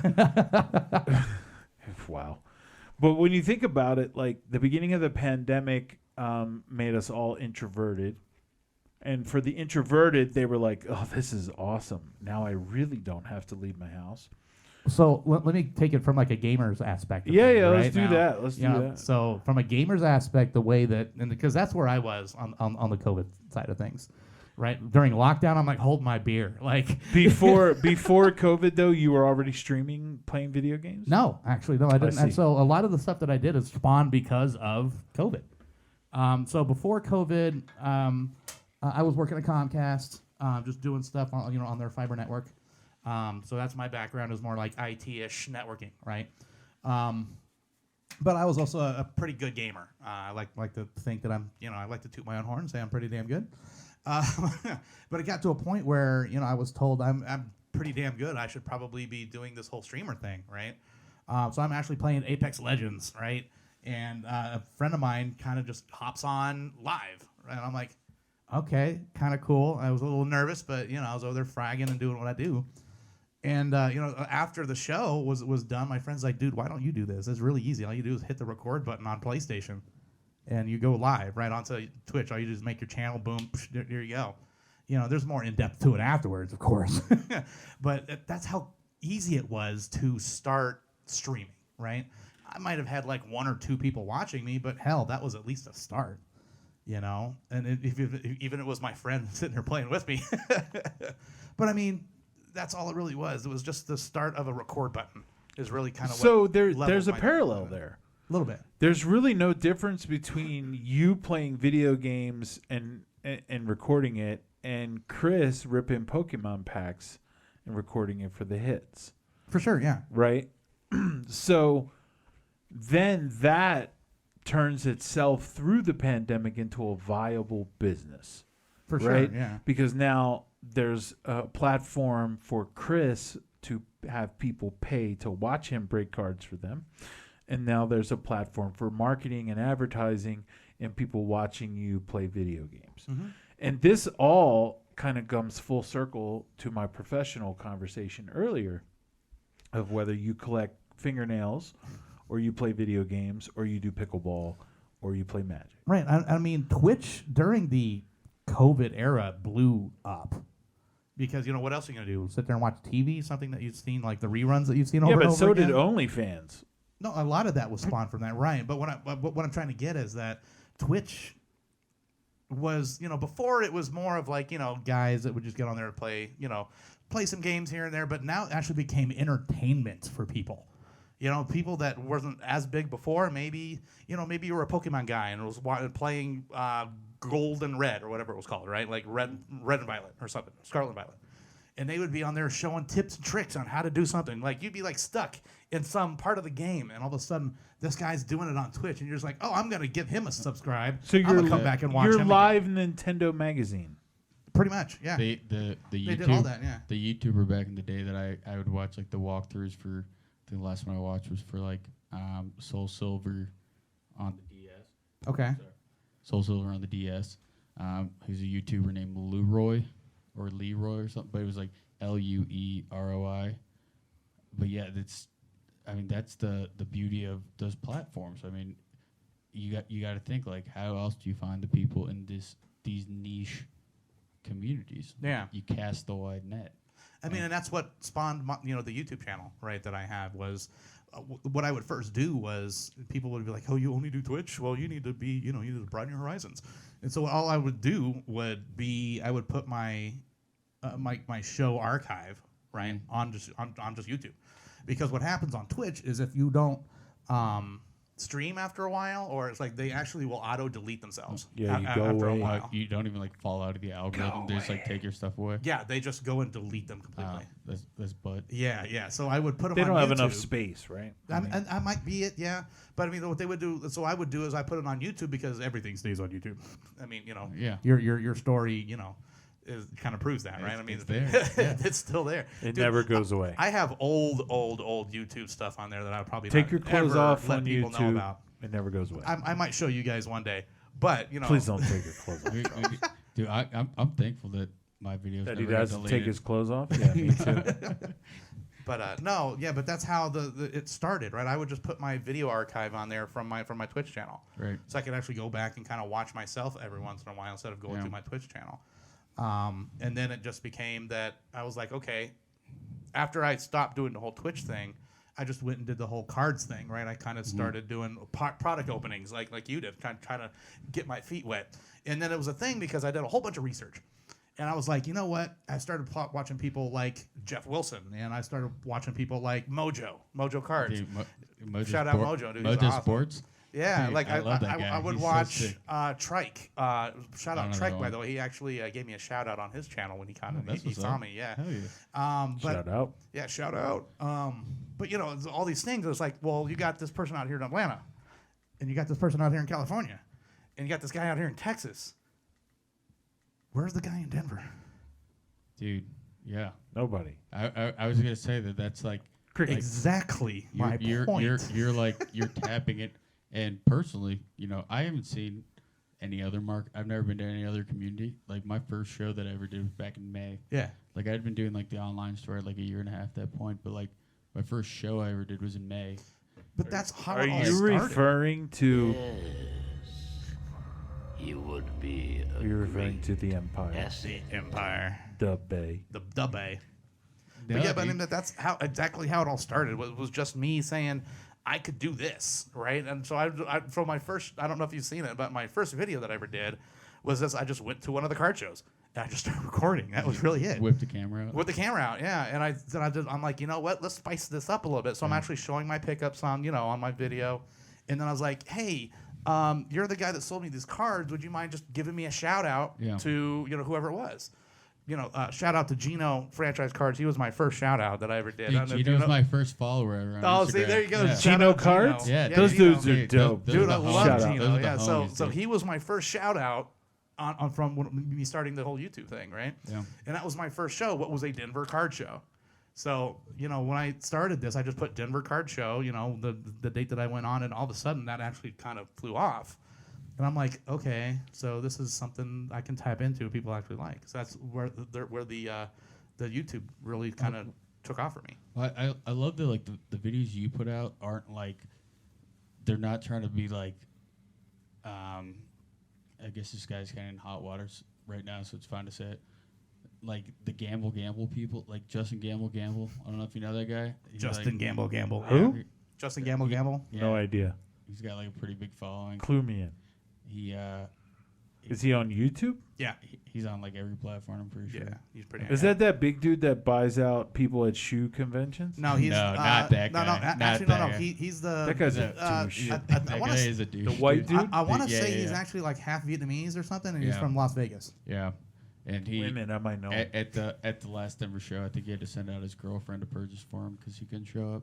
He got in trouble with like some repack stuff, Uh-oh. where he's like selling off $1,000 repacks and people are getting like $95 cards. Ooh. Yeah. I've never, ever purchased a repack. No, because you You did, and you got fucking lucky. yeah. No, I Some Tell of them are everybody pretty good. about that. yes sir. I picked up a autographed football jersey repack. I'm From not- Leaf, from Leaf, dude. This is how little who I know. used to be a real company. I think, shout out I think to they're coming Leaf. back with the auto stuff. I mean, the Yeah. auto stuff that they're putting out is cool. It's not licensed. It doesn't sell well. No one really wants it, but it is cool. It is cool. But you nailed a. What did you pull? Oh, out of the pack? Yes. I had a detail before that. That was funnier. You- I asked him what size are these. Only you would ask that. I was gonna wear it out. And then Oh, Jesus. like it's like a new pair of sneakers. When But, do you guys hear what he pulled? So I opened it up. I pulled the Dan Marino. I pulled the Dan Marino jersey. Jesus Christ. Dan Marino auto. jersey. Laces out. Dude, How Laces out. how funny would it have been if I like Finkel. put it on and I was like, this isn't my size. While I'm wearing like a Finkel What size is was- Einhorn. what size Einhorn was it, is brother? What's Finkel. that? Was I have no. I didn't unfold it. I have no Oh. idea. I You're gonna immediately, like- frame it, right? Yeah. Are you gonna That's grade awesome. No. I don't. It's already graded. It's Oh, already yeah. authenticated. Yeah. it? Oh. JSA or something like that Yeah. already? JSA. JSA is the shit Yeah. for signatures. Dude, yeah, Oh, I'm wow. gonna throw that up in a frame, and that makes sense. I mean, when you're reselling something, because I don't even. First, I don't even know if I want to resell it. I wouldn't mind if that's on Well, my you wall. need to wait to see if he makes it to the Hall of Fame. Is he? Marino's already in the Hall of Yeah, Fame, dude. Marina's already in That's the Hall a of Fame. bad joke. Here you- I thought it'd be funny if I opened. There's it. like I one go like, dolphin oh, in the the Hall of Nutrisystem guy. One dolphin in the Hall of Fame. Dan Marino. Wow, he's taking he's leaving out the entire 82 Dolphins. Maybe undefeated. the coach. What was his name? Don He- Shula. Don Shula. so he was yeah, badass. But Yeah, what was that like the Shout most, out to Don most Shula. undefeated team until like the 2009? So for anybody Patriots. that doesn't know, Jason knows shit about football. I'm Nothing. just putting that out there. Nothing. But I have a good thought I knew excuse. shit. I thought I knew. No, I have a good excuse, bro. Okay. I was born in '77. Okay. The Colts of Baltimore. Fuck you if you're from Indianapolis. Uh-huh. Left via the Mayweather Moving Company Yes, in they did. '79. It was on the front page of the Baltimore City paper. They went to Indianapolis. And we did not have another football team until we received the Cleveland Browns in 1999 Right. and won a Super Bowl. Yep. Yeah, the Browns became the The Baltimore Browns Ravens. won the Super Bowl in '99, but were assumed under the name Baltimore Ravens. And that's a fact. They won in 99? It's either 99 or 2000. Fact check me. So Hold on. Alexa, what year was the first Super Bowl for the Baltimore Ravens? The Ravens won their first Super Bowl in 2000. 2000. There you go. Yeah, I was Sorry. going to say, so, 2000. yeah, because the Broncos won 98 and 99. I was like, really, 99? You're going to tell a Bronco fan this? I wasn't saying anything. I was just saying that's when we got a football team, and Yeah. it wasn't even our fucking football team. Yeah, it was the Browns. And if you meet, I don't remember the dude's name. I met him at Collecticon. Okay. Big Browns fan. He hated me right off the bat because I was from Maryland. Yeah. But then we became good friends. There you go. There you go. Yeah, it's 'cause And I then have since that the Browns have gotten personality. their team back. They still suck. Yeah. What, the city or the team? Either. You can say both.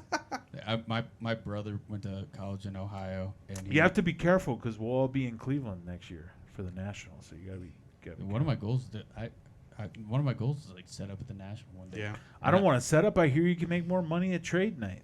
Dude, I That's what I hear.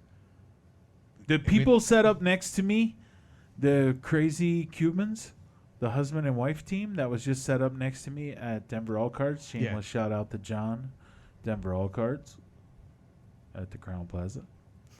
Anyway, they were from Florida. Okay. and they were- Florida. and they were Cuban. Go figure. It's not Rob, is it? I don't know his goddamn name. Oh. They were called IP, like Listo something. But what was my point? You can make more money National. at trade night. Oh yeah, he was telling me that they went to the National in Chicago this year, and they did both trade nights. They did not set up on a booth, and they made $30K. Wow. Yeah. $30K. Well, you got to have inventory to do that, though, too. Well, they but, do. But that's like the sealed game, right? Are they Yes. selling sealed? Always. That's a whole different sport. I like make a point of like I try not to touch sealed at all because I don't find it fun. It's like how fun is it to like because I know you do sealed and I'm not knocking that whatsoever. But like, I don't keep sealed. I rip sealed. But For me, it's just Somebody's it's like got to rip it, y'all. It's like money burning a hole. In I your don't pocket. care- It's like I've got it. It's like I've got to fucking rip that shit. I can't fucking tell you how many shows I've been to, and people tell me, "Oh, I'm so over wax. I don't rip wax anymore." I'm like, "Listen, motherfucker, somebody's got to rip the raw cards you're fucking buying and true. slabbing." So there, Jordan. Shout out to my man Jordan. He's a wax junkie, and if it wasn't for him, I couldn't pay my rent. Now, the only part about ripping, I think this is what we were having a conversation. I think you're. Oh, we're gonna need more wax. I think he's alluding to a conversation we were having, and I actually made sense. Was that 'cause he said it himself? So ripping wax Long is shot. awesome, right? Yeah. No, it's Unless you're like the looking most for fun a ever. specific card. If Yeah, you're this was a chasing- good topic. This yeah. was a good topic. Unless you're looking to justify what you just purchased. Correct. Yeah. And so if you're chasing that one card you want, it's going to be much better in your vicinity, or however you want to call it, or whatever you want to say, Buy the to single. buy it Yeah. single. Right. Especially like like in the Magic world. Okay. I'm just going to put that out there because I can reference that. He's a magician. For the standard format, you're allowed 4 cards of the same card in your deck. Uh-huh. Okay, so which means you need to find 4 singles of that card to put in your deck. However you find it, either by trading or by buying it, right? But the fact is, you don't go and buy a pack of Magic cards to kind of find one of those 4 cards, because there are in Jesus game out there, you may not get it. But you told me some whacked out shit about TCG the other day that What's just that? absolutely blew my mind. Yeah. Cause what? Say it. Oh, I'm not a collector in TCG Sure. for playing aspect, right? Like I move TCG and Star Wars only for value. Okay. Okay, so we disagree in the flipper aspect in sports, but I am you in the TCG world. I'll flip anything. I just sent 33 cards to grade. I mean, the same thing applies Right. to sports cards. Like if you're But- looking for a specific card, Right. I think But- I know what you're about to say, and I might have been the one that. Really? Yeah. Is it the condition thing? No. It's foil versus raw. Oh, yeah. And when I said to Charles the other day, we were talking about Lorcana. I think. I don't Okay. remember. It doesn't matter. Yeah. But I said, okay, so if you're playing Lorcana, is the foil any more valuable from a player standpoint, or a refractor, or whatever it is in Pokemon? And he said no. It has the same game value. Yeah. So let me The go back on utility that. That So- fucking blew my mind. So Yeah. all right, so I must have misunderstood or misunderstood. So You the foils, you can have a card like folded in half, worst condition ever, but in that like community and whatever, like the utility is there for it. you can still play it. You can still yeah. play it. So value wise, you know, the all powerful empire out there. Oh yeah. Yeah. Yeah. The eBays, the bays. You know, so there's as far as monetary value goes, foils are always going to be worth more than the regular card. Right. Or depending on what you play. Like some people want the regular card over the foil. You know, sometimes foils don't sell as well. But Why make it? I mean, for collecting. Yeah, for me. Okay. Okay. That's why. Yeah. I get it. I get it. But as far as in game, it means nothing more than just it's the same card, same value, same everything. But that's in game value. So but did- outside value, the foils are worth more. This existed before the pandemic, correct? Yeah. Did the value of a foil in the monetary kids. What do you call it? So I always Stock call it market the for kids? Yeah, stock market for kids. Yeah. So It's just the same as a parallel for like a sports card. Correct. It's pretty much what the foil is because you always get but one in we're each not. pack. And, But we're not role playing and getting together and doing tournaments with baseball cards or football Correct. cards. Right. Right. I always wish that, growing up, and this is actually kind of just off the beat. All right, all right. I know where you're going. I've always wanted a game or something created for sports cards, right? You can be like your best quarterback or your best wide receiver, come at me, bro. I've always wanted some kind of game to actually play, and that never actually came out. But anyways, parallels and refractors and serialized cards were invented in sports via the aftermath of the junk wax era, right? Right. But in the TCG world, It was just foils. they always just printed what they wanted, Mm-hmm. right? So where I ask you, as someone who is oblivious to this world, where's the exclusivity? I hear you talk about Enchanteds in Lorcana. Yep. I hear you talk about the 96 original Pokemon set, Oh, that.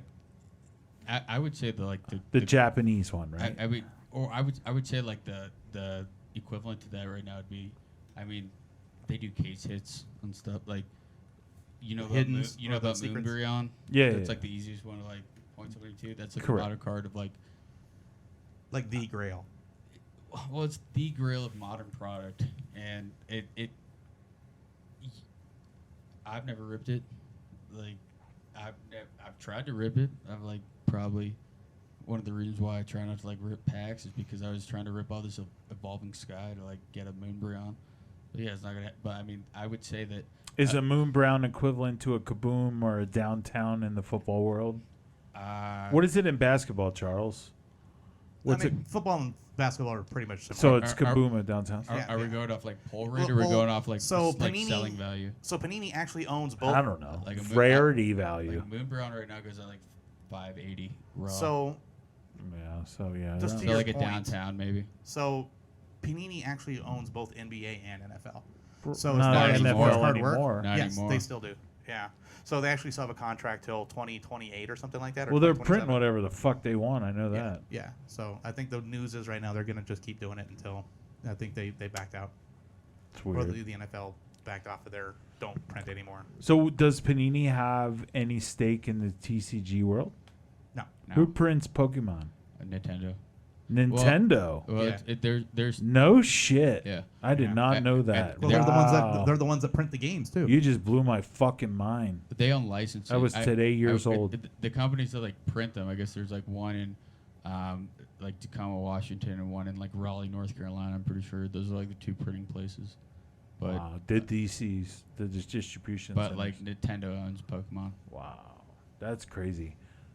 That's out there. Now, go ahead and come back to the point. So Magic now, what it looks like nowadays, there is serialized, there is parallels, there are yeah. there are foils upon foils and different foils of foils. You know about the 101 that they came out with this year for Magic? So they made the one. So they created Lord of the Rings Magic.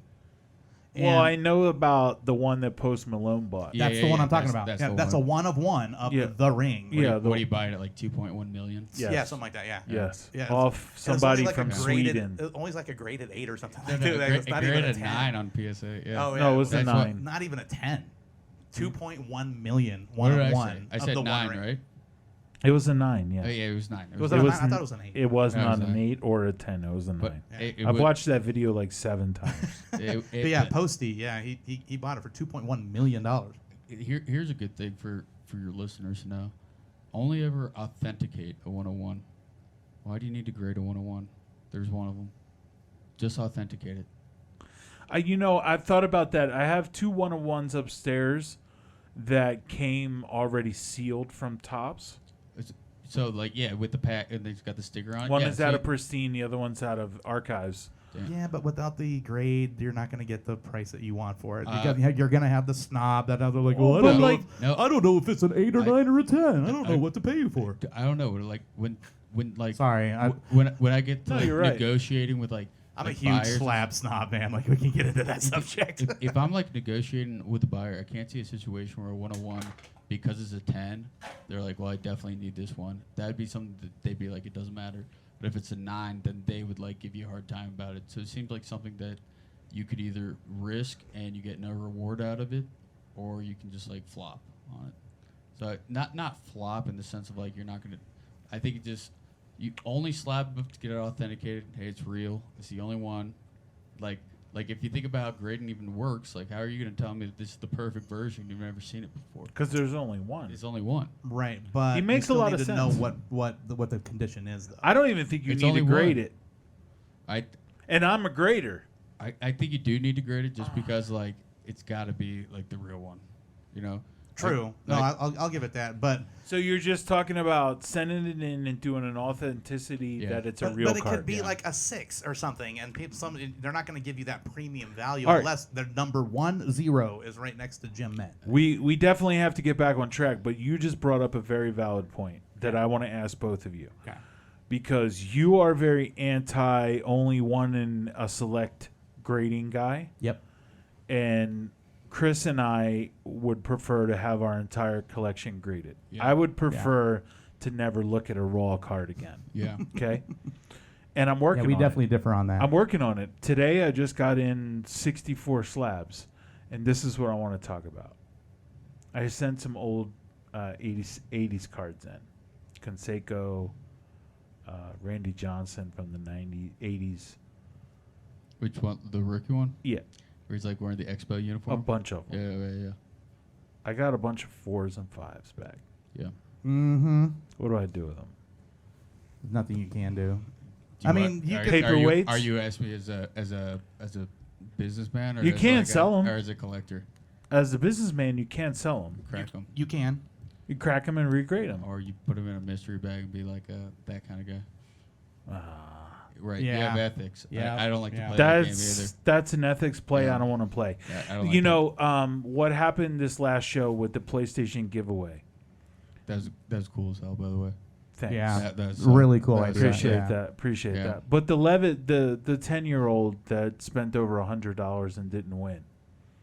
He learned a valuable he lesson. started crying, right? Yeah. And he did learn a valuable lesson. But when he went back to his booth crying with his dad, I took a box of Star Wars pre-release over and gave him a brand new box of wax. And I didn't have to do that, right? Right. But I'm a dad, and to see a kid in complete tears, and then when his dad told me, his dad got emotional too, and we gave each other a hug, and Jordan, yeah, his dad's name is Jordan. Awesome guy, by the way, if you kid's don't know name him. is Jameson, and when he hugged me, Jordan whispered in my ear, "It's okay, Jay, don't worry about it. We got him one for Christmas." And I was like, immediately all of my stress just left my body, you know. But it's that moment, like when you talk about what do you do with a 4 or 5, there are those people post-pandemic that will PC those things. And I know that cracking a slab never existed before the pandemic. It never existed. But I watch people. We're in the era of cracking 9s. That's what We're people- we're in the era of cleaning your card kits online. yeah. It's like- Steaming your comic books, pressing your Yeah. comic books. Pretty much. Yeah. I was selling comic books on Black Friday and whatnot for $1 start. That's auctions. another. By the way, sorry to interrupt you there. No, you're That's fine. another reason Go fuck I yourself. actually can't stand slabs. Because of the unauthentic way people try to get that 10 or that 9. Oh, we're gonna need more wax. Right. So and on top of that, you have like 6 different companies or 7 or 8 or whatever it is now.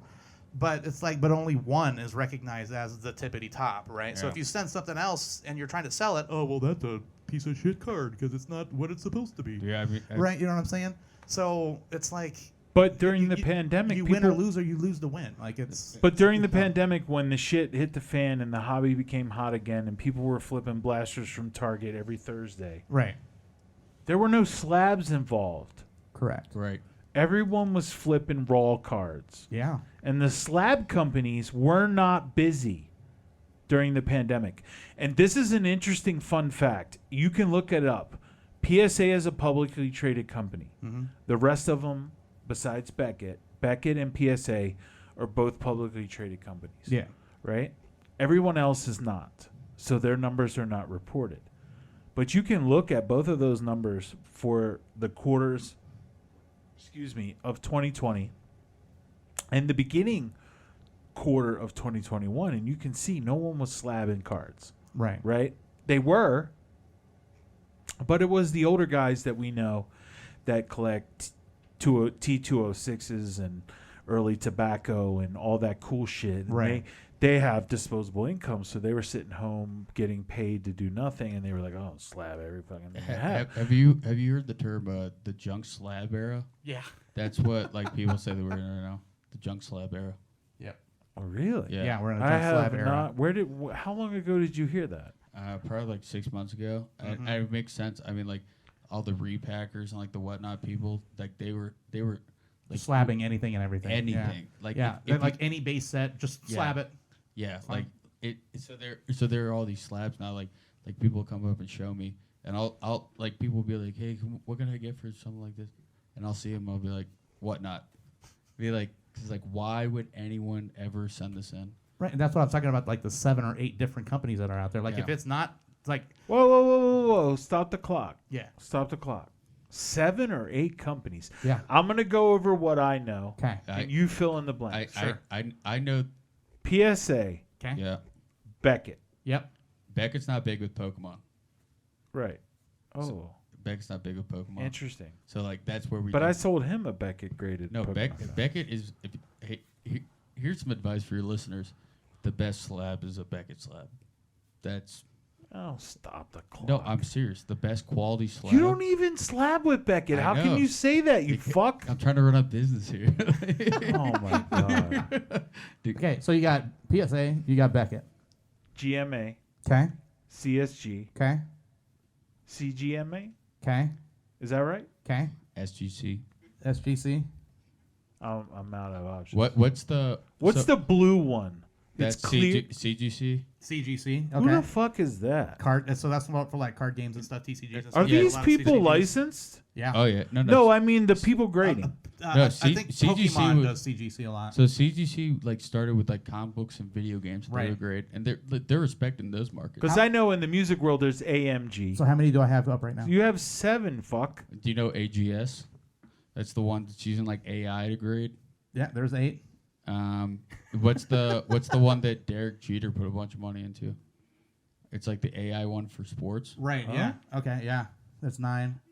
What the fuck? And then there's another one that bought by the Magic There's community also- too. Isn't there like Leroy's grading company? Oh well, They're again, in you partnership don't- with the General Insurance. you don't have Shaquille O'Neal's got a grading Yeah. company and he's you don't have grading enough shoes. fingers if we're gonna get into What the those. fuck, Like, you can't dude? count Yeah, all that's. those. But what's funny is that there's so much convolutedness. It's to, only Beckett and to PSA. grading to It's an only already Beckett and PSA. It doesn't Yeah. convoluted sport or to a convoluted hobby. No, there's dude. So all right. Degree grading is also one. I mean, You heard that SGC one? was at our last show, right? Yeah. But they're mostly for like Vintage. vintage and stuff, right? Hey, yeah, hey, yeah. hey, hey, hey, Not hey. only that, I know you sent stuff out. $9 TCG. Dude, Yo, I'm a platinum PSA member, and so are you. No, I'm a silver still. You're a silver. Yeah. I'm a platinum. I can't get $9 slabs. No Do- fucking way. But Do that's the you thing know, is that you know those why we're in a slabs. junk slab era? Why? Because people, I don't even know this term. Oh, well, let me ask you a question. Let me ask you this, okay? Oh, Just to kind people- of. I'm not so, good with questions. people wanted Okay. $15 slabs. They So, got $15 so how many? service. So how many did you send to CSG? 33. Okay. Why did you do that for resell, or did you do that for your own personal collection? Everything's resale. It's all PC at the same I time. would Not exactly. I would say That's why I'm asking him. specifically. 10% of that, maybe 3 to 5 cards, were for PC. Okay. So you plan on reselling it? The rest, well, to be honest, in the Star Wars TCG world, there's like a 7 percentile that knows what's up. Okay. I would say Pokemon is the ruler. Okay. I would say Magic is second. Now let me tell you where you messed up. Okay. Okay. So you paid $9 for your slabs, right? Right. How much would it have been for PSA? 15. Okay. So there's a $6 difference. That's correct. Now, what's the difference between what your CSG slab is worth and what a PSA slab is worth? There's no one to put a govern on that. Yeah, there is. Who? The person buying. The Empire. eBay? The person buying. That's the other thing. And this is where Yeah. now do you see where I'm starting to hate all these Who- eBays and now you're starting I to got see where news my, for you, where my dude. brain is going. Right? I got Yeah. news Who- for you. Who puts a value on it? Me. I wish that both of y'all were there for this because unfortunately disagree. my wife almost kicked me in the dick when I did this at the booth on Saturday. Yeah. We were busy as fuck, right? We were busy Saturday. Dude, we were Yeah. cooking. We were That was- cooking that was Saturday, insane. right? I was sweating. Yeah. Yeah, we were making some serious glass on Saturday, right? And this dude comes up to me and he pulls 5 base cards from my 23 base card box. And he starts comping them. Base cards. How much room you got on it? It's $1 ticket. It's like, how much room do you think I got on it, man? You know what I said to him? What? He had a Spencer Torkelson. Oh, Jesus Torkelson? Christ. Torkelson. And he took a picture of it on eBay. I could see it on his phone. Yes. Yep. You would be a great asset. I said, brother, I don't mean any disrespect to you, and I hope you're having a great Saturday. I said, but if you're comping base cards at my booth, you may move to the next booth. Yeah, dude. You got nuts. Yeah. It's fucking ridiculous. There's 11-year-olds there making more money than 40-year-olds that are comping base cards. And I don't know why I felt it very important to make that statement. What were we talking about, Charles? But Just where it's gotten to. Where Oh, it's the gotten difference to. between grading, yeah. right? All the different grading companies. So why... So for me, it's just making it way more complicated Why for is- your average consumer. Why is PSA and Beckett worth more? That's the question. You know why? The Empire. I think it comes down to, at the end of the day, you get in this negotiation thing. Yeah. So that's me looking at a cool card that's in a CGC case. Yeah. It's like... No, But it that- comes down to, That's my problem with the hobby. Like the hobby itself, I love the hobby, right? I die for the hobby. But when it comes to this grading and eBay and everything else in between, that for your regular consumer, okay, like I'm talking as a vendor, right? Yeah. I'd like to make it as simple as possible for somebody to come and buy a John Elway card, right? And be like, this is what the card is worth. Yeah. Right? Back in the day, okay, so this is, from my Are you background. about to reference like Beckett price guides? He got it Yeah. right Of off the course bat. he is. Exactly. There was a Because price he's in guide. his 40s. Right? Dude, if I see You're if- 27. You don't even. You just think Beckett's you like remember an old school Playboy that you brought me today. Thank you very much, by the way. I can't wait to look Hey, at Kim's Beckett kids. was the Bible back then. Yeah. The And Bible. It Dude, was if- the if I- Bible. If I see an old You have guy to price walking it. around with a price guide, I'm like, yeah, this guy hasn't lost a but deal there's since no Nam. Pokemon in there, so what the fuck are you worried about? I still get him in the mail. Yeah. So actually, I'm still let a me ask grading you. guy. Actually, that's a but perfect eBay segue. owns the Perfect TCG part. Yeah, I was gonna ask him. TCG player, right? TCG Player. Do you use TCG Player for all your pricing, or do you use eBay? Because they're or is it? Please don't tell me. Or do you use a special one because they're graded, right? Or do you use a lot of graded? Great. So one of my edges that I'm actually proud of, like with what Noco Slabs does, is like I cross-reference every single price. I'm staying up late every single night in my office looking at price charting, TCG, eBay last sold, like all these different sites, and it's a number that I actually feel fair on. That's And why how often do you feel that changes? 72 hours? That's why I call it the stock that's market why for kids. That's what I'm convinced. Dude, I do all my price tags the week of the show. The Empire Yeah. changes. I do 2,100 price tags the week before Now the show. you don't play, right? I You don't don't play. play. Okay, let me tell you Possibility on the of TCG successfully side, navig- from the Magic side of things, why do you think a He's a card magician, actually does Chris. change value over time, Because well, if we're talking about TCG players Yeah. specifically, or so Pokemon in general? so like the people that I sell to, a Yeah. little bit of whitening on the corner is a big deal. Okay. In Magic the Gathering, the card can be like folded in half, Yeah. and it doesn't matter. Mhm. Like so all the, I don't know. I my barber is like a Magic the Gathering guy, and like all the barbers at his shop are too. Yeah. And I've asked them about this, and they don't care like what the the card. Like you could have put in your bike spokes to make your bike sound like a Dude, motorcycle. you at can one print point. them out as proxies and just put them in a yeah. Dude, I saw somebody walking around with proxies this weekend. They were like, do you have this card? And I just saw, because he was like trying to use that as an example, as though I don't know what like a fucking Moonbaron is. Right. And he's like walking around with proxies, and I'm like, dude, this is like bad that you even have that. Right. Yeah. But that's the thanks, dog. difference, right? Like I can't trust that guy's not going to sell off a proxy. So the reason from the Magic side of why a card will go up or down in price, a lot of times. Okay. Now this used to be 10 years ago. Yeah. I know that a lot of it has to do with today. It's pricing on eBay. So I don't know if you know this, but eBay owns TCG Player. That was a recent development, Yeah. right? Correct. Yeah. Within the last year. Yeah. And now COMC. Is that like a different topic for a different week? No. You can definitely put that in there because that's what we're talking about right now. Okay, But yeah. the whole thing. So back in the day, the pro players, right? They would play their decks, and one card would come out above all the rest. So what happens when you're watching these pro tours? Well, you want to go get that fucking card. Yeah. What happens? That card Skyrockets. skyrockets. Exactly. It's the same time here, right? If a pro is playing with a specific card, or if a card is known to be broken, or is what's good in the game itself, that card just skyrockets. But did the pandemic change the TCG market? No. Like it did the sports market? No. And why Yes. do you think that? Ooh, okay. Absolutely. Let's talk about this. Are You have we a talking- difference of are we talking opinion. Gameplay, or are we talking like value? Value. Oh, big time. You think so? Dude, I got into it because my first sale ever was June 8th, 2022. I was already after the pandemic and stuff. On eBay? Yeah, on eBay. I mean, apart from pro Yes. tours are no longer a thing, or really, big tournaments aren't that big of a thing anymore. They're just starting to come back. Well, it's not just the so I mean, this probably was like maybe a product that came out in the or because of the pandemic, but Logan Paul. Yeah. So I have a lot to say about him. Isn't he like the intercontinental champion right now in the WWE? He just offered to sell the belt to a pawn shop for $100,000. So It's the fucking best. so thing he- ever. kidding me? If you look, Shout out to Logan Paul. I might be the only person that loves him. Hey, I like him. He's He- a hustler, baby. he- I just want you to know. I don't like him as a person, but he made me a bunch of money. Exactly. Exactly. Yeah, but I think you're talking about the Pikachu. Yes. It was Was it no, a the sticker? illustrator. He came out swooned after. that dude, man.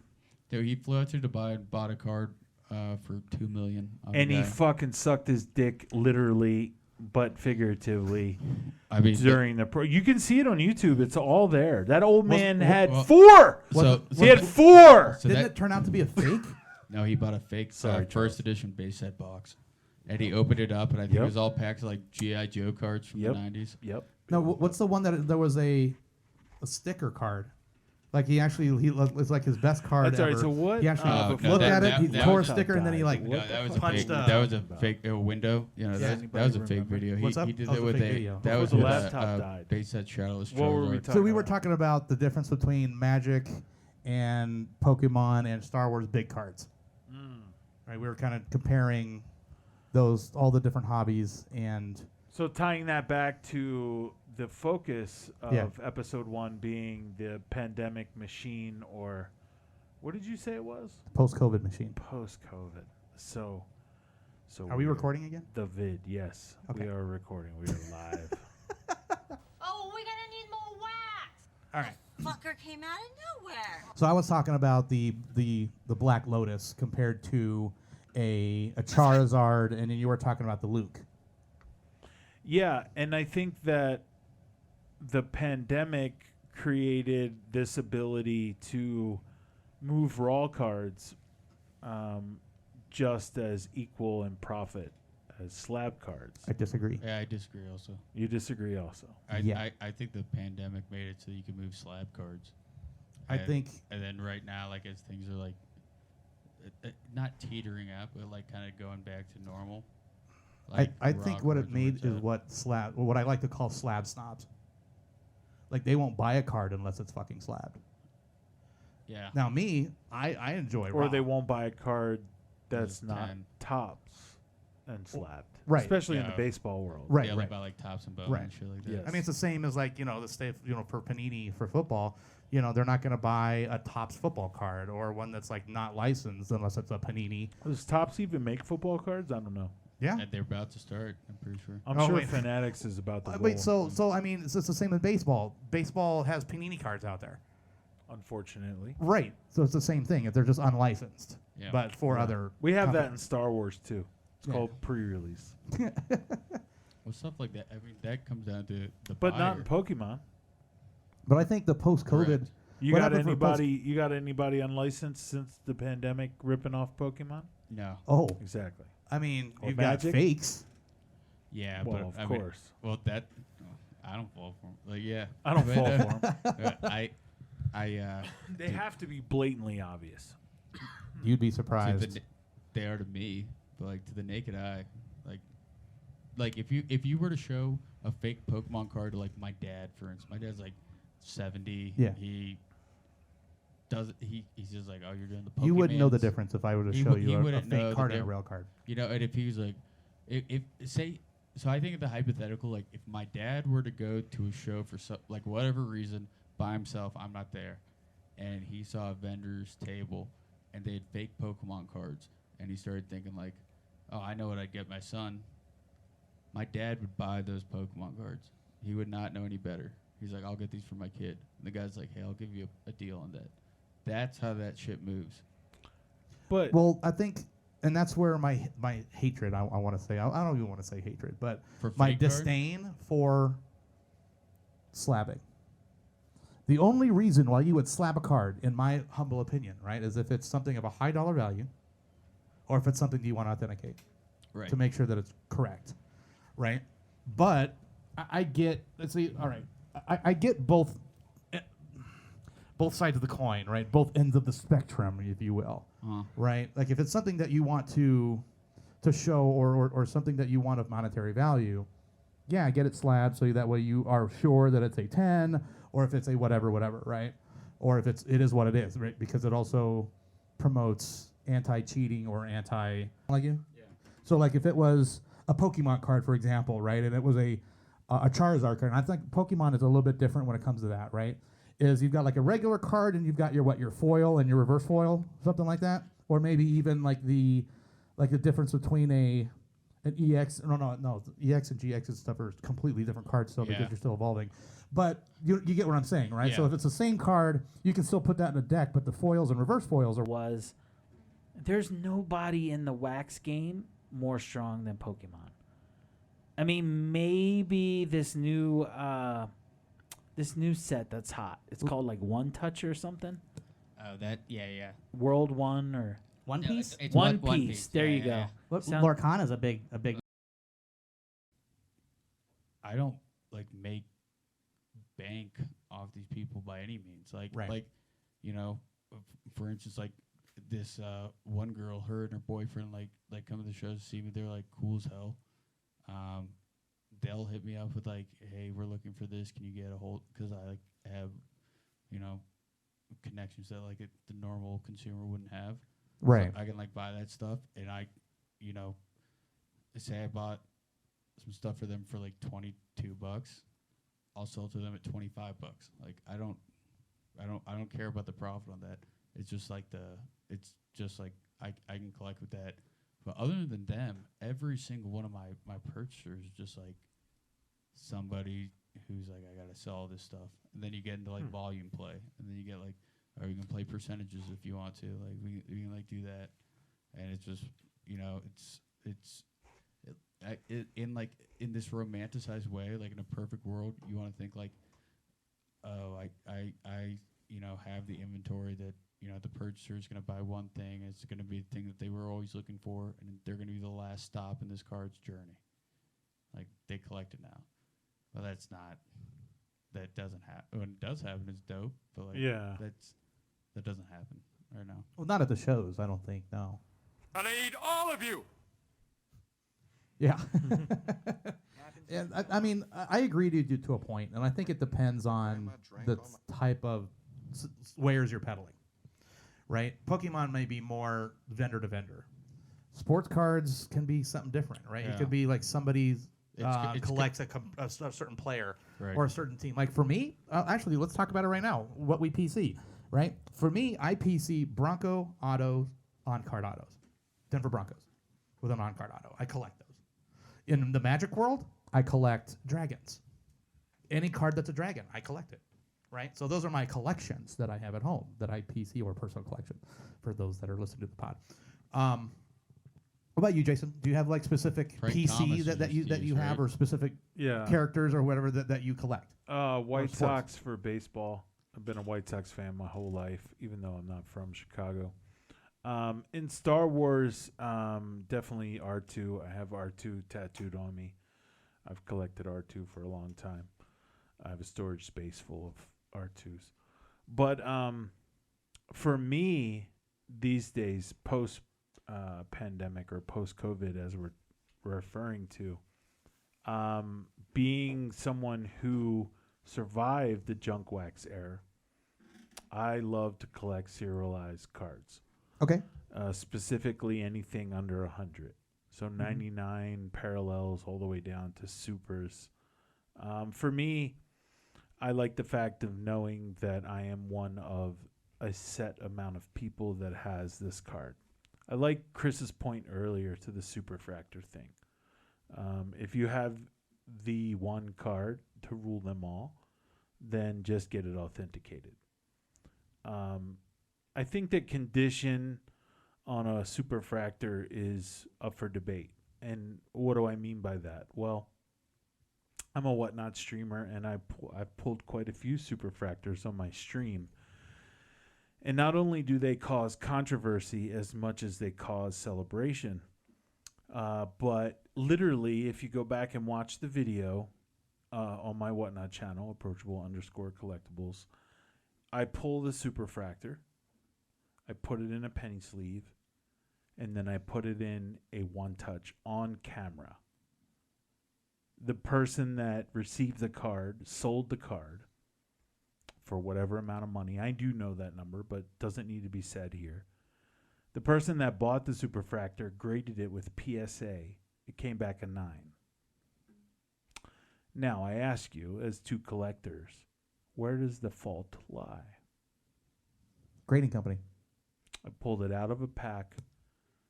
I had I had gloves on. QA. I Yeah. had gloves on. Yeah.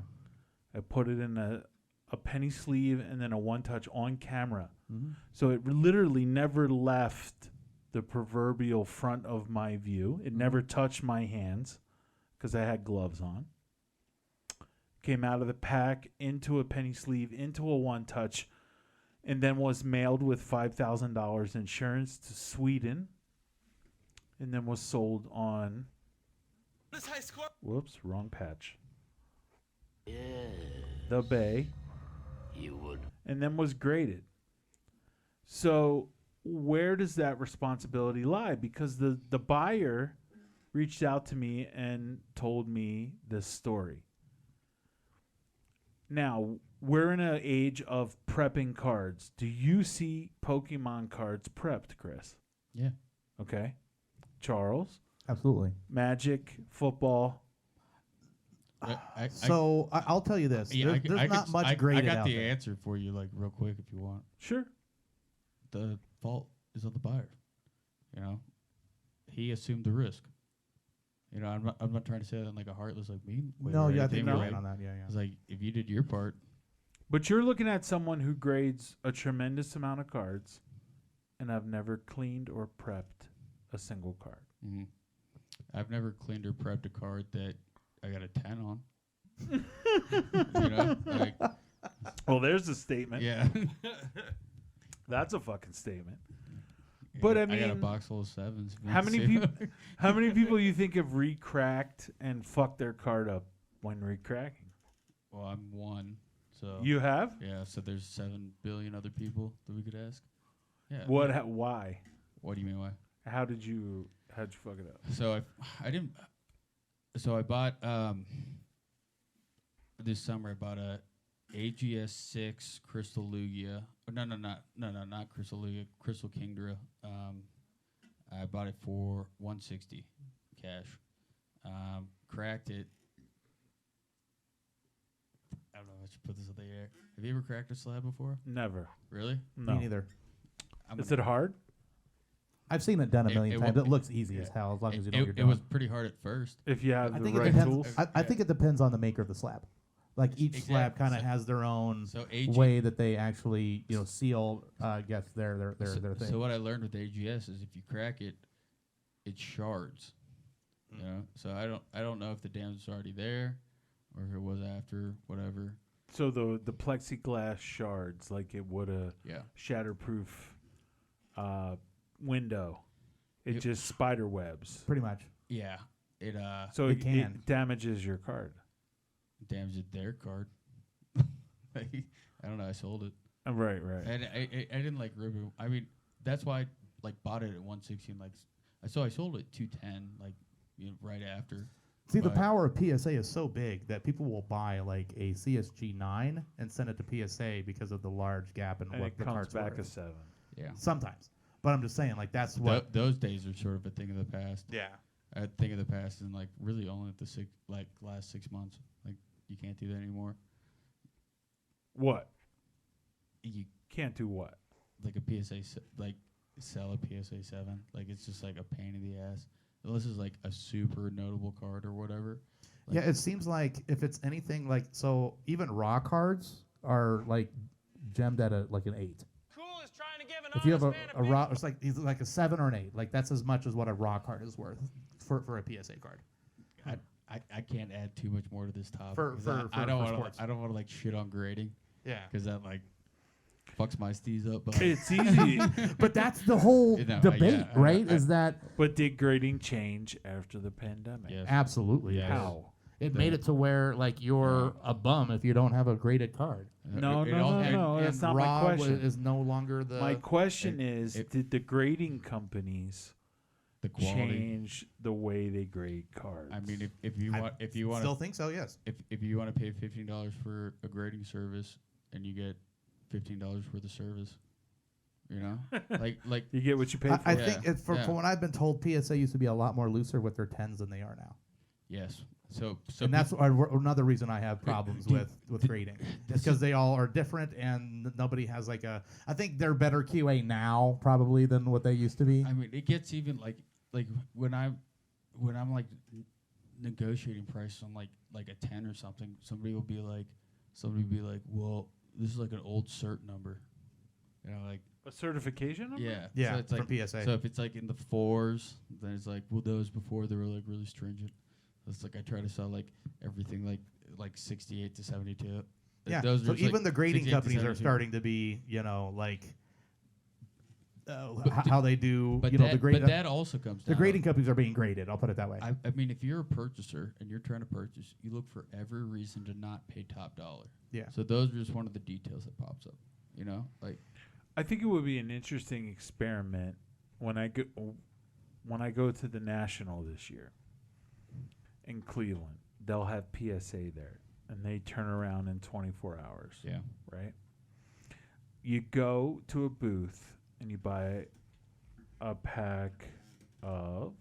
Oh, we're gonna need more wax. And then you don't even rip it. You take it straight to the PSA booth. They have that in the fine print. They won't do that. No. Like they'll open it themselves and they'll do it? No. Oh. You stand at the window. You fill out a blank form saying, let's say it's a pack of 23 Bowman Chrome. Mm-hmm. Okay? Sure. There's 5 cards in that pack. You say, I have a general submission of 5 Bowman Chrome cards. You rip the pack right there at the window, put them in the fucking card savers, and turn them in. And I guarantee you don't get 110. Yeah, I agree. Guarantee Possible. Guarantee you don't get 110. So what am I? And that falls on the QA and the people making the cards, right? And that's why people value a 10 more than anything else in the world. I think it actually falls on the grading company. I think they're purposely not grading stuff at 10. You think so? You think they purposely? Yeah. And that's another reason why not to buy. Yeah. To keep pops low. But I mean, think about it. If they graded It's all a everything conspiracy. if they graded it, dude, I don't want to like talk shit on the grading company, but like it might be a scam. Who knows? Like it might be. There's enough algorithms out there to make sure that they don't put out enough 10s. Yeah. I mean, just in the Pokemon world alone. You see how many 9s there are compared to 10s? Yeah, and they keep track of the TCG stuff way more than they do the sports stuff. Yeah. Like, for instance, you were talking about Jake Paul earlier. They had all of that lineage, right? They knew what population those Charizards were. They knew what was out there, and they knew who had them, right? Nowadays, they don't. Because there's what we talked about earlier, 7 companies, right? And Plus, no one other than Beckett and PSA has the data entry, IT background, and software development built out. CSG. Yeah. CGC. You mean? CGC or SGC? Or SGC. SGC. SGC is big, yeah. Well, They're one of the big 3 Pokemon. for sure. Yeah, I guess we're talking about different hobbies. Yeah. Yeah, SGC is big on the sports world for sure. Yeah, huge. Well, it's respected right now with like vintage. I mean, that's why they were at Denver car shows. Yeah. That doesn't have anything to do with John? I think it had to do more with Mike. Shout out Mike Stadium Sports Cards than it did with John. But I mean, they were trying to get a reputable grading company at the show to bring people to the show. So that way they would there's a get good stuff topic. slabbed. Yeah. There's a good topic. What makes you reputable? Resale value. Then you're Exactly. only talking Beckett and if PSA. we're talking about like from like what actually like, I'm not saying like even my personal take on it. Like CGC does a good slab. They grade fair. AGS you could also like argue like with the AI stuff like maybe that is the best option. Who knows? Like take out the human error or whatever. But you know, at the end of the day, if you plan on selling something, the reputability of the company that you take your product to get graded only comes down to how did you help my end result, and the only companies that are helping the end result are PSA, Beck, and SUC. It's just rather strange. But even then, PSA is always the top of the total pole. Because if you look at Beckett Black Pristine is like the highest you can actually get. So like a 2.8x is like what a 10 for like PSA that at least in Pokemon, like a 10 PSA does. See, that's the thing that I like about Pokemon, right? And I'll say that, and the TCG side is that there's already like a set price for things out there. It's one-stop shop. Correct. Not like really. no, because you said 2.8x, right? So you already know. Well, that's an average out like that. There's still an average there. Okay, yeah. That's still something that you can quantify and say, hey, Are you this is comparing 2.8x. to like Lorcana? Right. Or sports cards in general, right? For Magic, they have TCG Player, who is owned by eBay. Right? I mean, but Pokemon's also there on TCG Player. I'm sure you get a lot of people saying, hey, I use TCG Player low or mid or whatever. I would say 85% of the people that come up are using TCG. I don't respect TCG. Right, but I mean, but the thing is that there's other companies out there that do the pricing, right? Yeah. But TCG is usually the average, just like eBay is for sports cards. It's the baseline. It doesn't make sense. It's like people. Honestly, like even with like price charting and like TCG or whatever, like the numbers aren't drastically far off. You know, they're all pretty similar stuff. Right. The only things that are like not similar is like a lot of people use these like new up and coming apps like Market movers. So yeah, or a card ladder and shit like that. But when is Card the ladders. when is the day coming Ludex. when it's Merci and what's the other one? Let Go and when Offer Up. Offer Up like Facebook WhatsApp. Facebook Marketplace is bad enough. Yeah. Oh, jeez. Bad enough. I've gotten some wild shit off Marketplace. Dude, shouts out Marketplace. Jesus Christ. You catch a meth problem. Dude, the only person that I follow on OfferUp is this guy named Paul, who I saw that he put up Pokemon cards one time. He has nothing to do with Pokemon. He's just like a straight up tweaker. I follow him. Loop. That's another one, by the way. If you don't heard you guys heard about Loop? LOUPE. LOUPE, yeah. Yeah, they owe me like Loop $25 in like credit. Lupe. Dude, Sounds good. I follow this guy Paul on OfferUp because he's hilarious.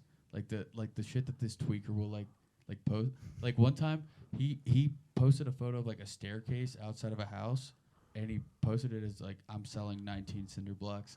He like hadn't even like taken apart. He's like, Welcome to Swabbing Shop. What you selling? He's I'm like, selling 19 cinder blocks off a staircase. it's still a staircase. And he's like, I could probably move this So, shit. personally, for me, okay, this is just me. He's I the would type have of dude more that's respect. Gonna sell a lamp and a vacuum in the same day. He's I would have wild more like that. respect for grading companies if they were all the same. Meaning like PSA, CGC, Beckett, you know, all these things, right? What standardized? Standardize the Thing, pricing, yeah. right? So a 9 across the board for all of them would be the same because they're all just slabbed. I mean, that's probably where the beauty of the Beckett price guide back in the day came from. Right. You know, if it's in the book, it's in the book. Right. But did you see it though? I mean, so that way PSA is not the only one getting overboard by everything. They can actually spread out their stuff to all these other prices. If you like the way a GMA, you know, looks, because you can make a different color for it or whatever like that, go with GMA. It's still a sealed product. Why does Beckett or PSA still print price guides?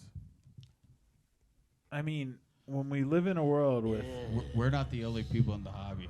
There are people who have been like doing this. I mean, You know Beckett what I mean? still, dude, Beckett still has an online price guide, They- and they still sell have- it for $99 a month. No, they still. I Have know that because I used to be part They of it. print a physical. I see that you have your copy of PSA right there. Like that's the Sanders copy that came out this month. Yeah. I've never once consulted it, but if you look through the list on it, it's still like 82 Bowman is like the sets that they put in it. Like it's not. It's not for us. It It's doesn't. the people that like the it's like the groundwork of the entire hobby. And Like, there's apps and collectors apps that are based around Beckett pricing, like the app Colex. Like that app does not line up with the Bay at all. Yeah. You know, and if you have your whole collection in Discogs, if you're a comic collector, Discogs is a great database to store your collection. You can also purchase off of Discogs.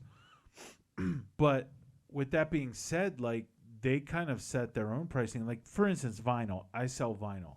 Right. I'm probably the only person in Denver that's in this card collecting hobby, vendorism, not a word, but that sells vinyl. But vinyl is not, eBay doesn't set the vinyl price. Discogs, or now, which everyone think is defunct, but I used to work for Tower Records, but they still have a web presence overseas out of Europe, and they kind of set the pricing for used and new vinyl. Yeah. eBay is kind of like a yard sale for vinyl. eBay is not the one-all be-all like we deal with in our hobby. And that brings me back to the eBay. Please give it the the old H.O.T.H. The thing is, right, like somebody will comp a card, okay, and they'll be like, look, last sold was $5.49. Would you take $4 for it, right? Because they're trying to get something under eBay. Right. and this is, and I've had this conversation with people. When you're comping a card, okay, and you're putting the price on your card from what's comp, are you factoring in what they paid for shipping? Do you? Do you? I was gonna rebuttal. Do you like to? Do So it this is like, yourself? so my process that I built for that is like, so if somebody wants to like consult eBay on their price or whatever, I tell them like I'm not buying it like that. Well, I don't even tell them that. I write it all out and then I show it to them, and I'm like, all right, so this is, you know, let's say it's a $50 card, you know, the number that we're going off for 100% comps is now 14% less than that 50. Right. That's going to be the cash that I see, right? And if I purchase something, you don't just go off like, if you look at your purchase history, you don't just go off like what's right on the price tag or whatever. You got to click and then you got to see what like after fees, and then it tells you like, so like that $9 card that you bought, you know, it might actually be, you know, $12.92 or some shit like that. So those are the markets you play. So it's like okay, this is the cash I can get from this. You know, I'll give you this at this, and that's how you're supposed to do it. That's like the fair thing or whatever. Nobody takes that action. Nobody like if you're honest with somebody and you're like, you're like, this is really gonna come out to like 40% of whatever you think the number is. Like after I explain to you like how my process works, and this is all gonna like, no one's like taking that action. What about you, Jason? Do you, when you're comping, do you factor in the eBay percentage, and do you factor in the the shipping and all that other stuff, or do you just take the bottom dollar of what was the last sold? I don't like to sell to people that comp, to be honest with you. And the reason being is I don't like the fact that I have to compete with a 72-hour market, right? That's why 65% of my business is in Star Wars, because it's not going to fluctuate. Sports, depending on the attitude, the performance thereof, will all fluctuate, much like you talk about stock market for kids. Stock market for kids, yeah. Right? But Pokemon, Star Wars, Magic, a lot of the TCG area, and then when you move into the trading card side, I think Star Wars is the only avenue where you won't have the 72-hour eBay fluctuation. You would be. Right? And the cool thing about that, it can be a devil's advocate, absolutely. If Hayden Christensen decided to go out and rape a 12-year-old, his auto might not be worth as much.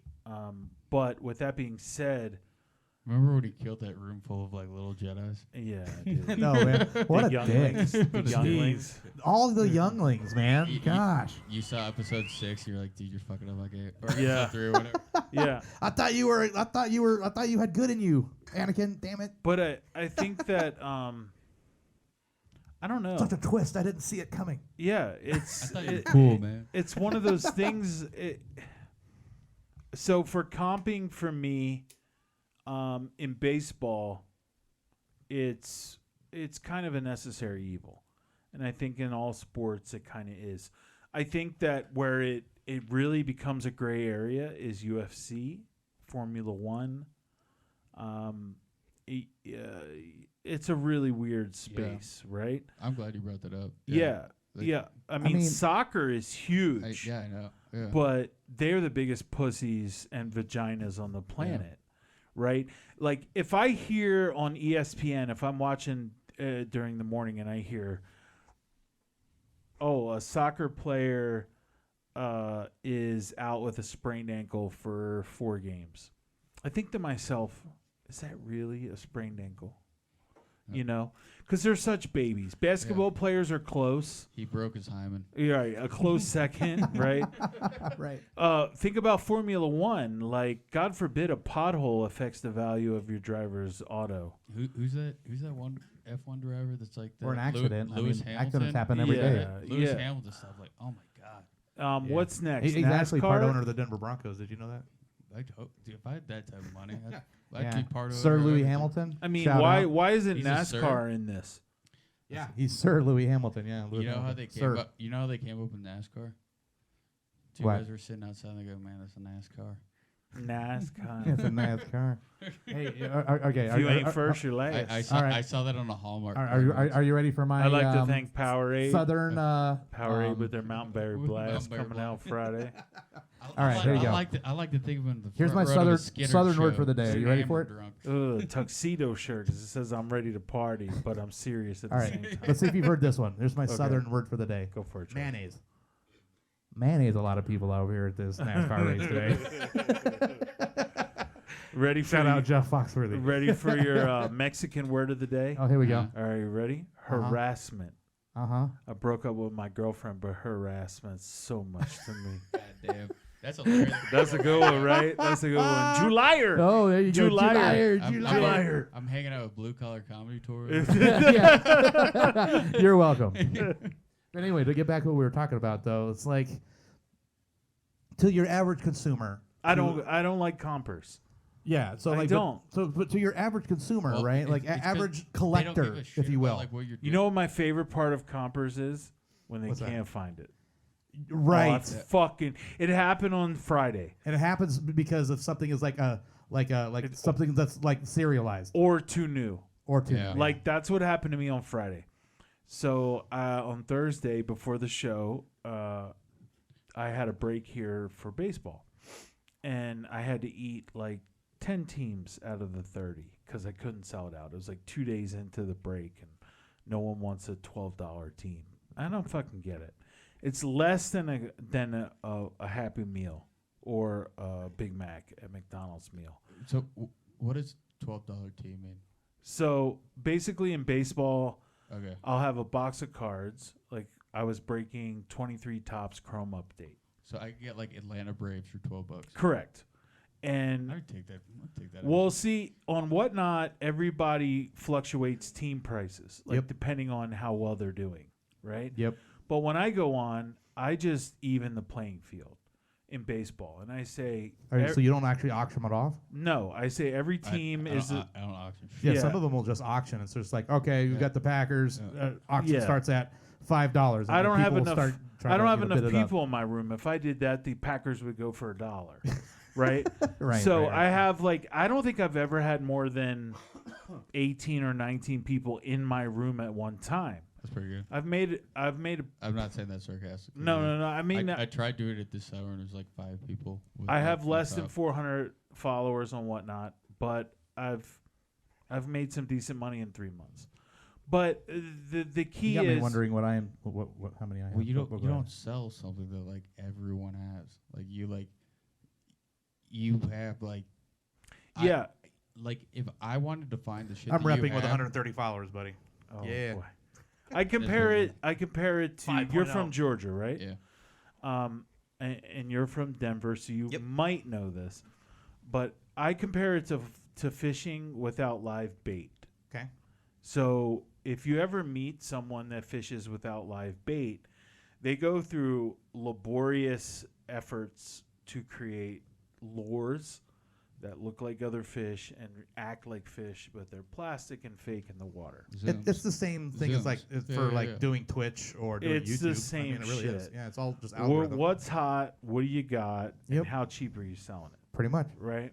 That's sales. So to go back to your question, so you have 30 baseball teams in Major League Baseball. If you know, like a box costs how much, and then correct. you can try to you can sell it break it 2 up. ways. Actually, you can sell it more than 5 ways, but the main 2 ways I sell it, Chris, is 30 teams at one price, or a division break, meaning you get the AL East, AL Central, AL West, NL, so forth. Yeah. 6 divisions. So you're not gonna end up with somebody who has like the Angels and the Braves and like. Correct. Yeah. Correct. So I do this break, and I have to eat like 10 teams, right? And one of them is the Padres. So I open the box on my stream, and I hit a gold. Yelich? Is that the big guy on the Padres? No, he plays is for the Brewers. Sorry. I hit a Tatis who yeah. who has come back from his steroid thing. Yeah. I lost a Weaker lot than of money. ever. I lost a lot of money on Tatis. Yeah. But this year on this new product, which always comes out after the World Series, which is called Update. Yeah. I hit a Tatis gold out of 50 auto. Toy drive.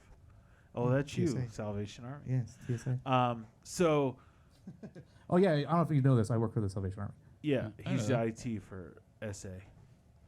Yeah, so I actually handle their entire. Not the Mexicans, but so I actually handle their Salvation. entire Western Territory. So it's not just like the stores. So it's the churches, it's the stores, it's their warehouses, And it's those their idiots that ring it's the their bell for headquarters, and that's money. everything west of the Chinga Mississippi, ching. pretty much, and that includes ching. Alaska and Hawaii. Ching ching. God damn. I'm in charge of their Ching. entire Western Territory. Jesus loves you. And, That's what I do. And you still find the time to do this? I try. That's why. That's probably why my inventory isn't as great. Dude. And that's why I'm just flipping on the weekends. Like, I'm just trying to make that buck. I don't think you have enough hours in the day to do the shit that. Man, Jason and then does. and I'm doing this podcast, and then I go and do the shows, and then I'm editing all my own videos on the top of all that, and trying to price cards. Dude, like I have my inventory is crazy. I've got like boxes like probably. You see how this whole desk is here? I have full of boxes. Boxes of cards. You guys should come see dude, I got some like, But I got some cool shit. I'm slowing down a lot just because for me, Beckett used to be the shit. Okay, so as a vendor, I'm just letting you know kind of how I used to do it. For sports, Beckett is still the shit. No, it's nowhere near the shit. So what I was saying that like the PSA 10 goes like 2.8. Mm-hmm. Obviously, like you never hit this, but like if you get a pristine black label, that's like 6.8% or 6.8x, not percent. Oh, you talking about for Yeah. Pokemon, or just in general the pristine black? Yeah, I guess I know the pristine. I blacks can only are- speak on Pokemon. black so 10s yeah. are always going to be better than a gold 10 for sure. No, I knew that. But what I used to do is I used to go through Beckett, and I would just go okay because they have their 1 to 10 scale. All right, and what I would do is I'd go to a 5 and then give it half off, and to put that number on the card and put it out there. Wow. So I'd go half off of 5 in Beckett. For a raw card? Yeah. Oh. Raw 5. If people were into that?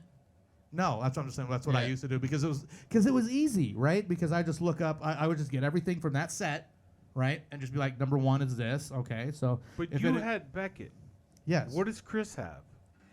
12 years ago 12 years ago? for Pokemon.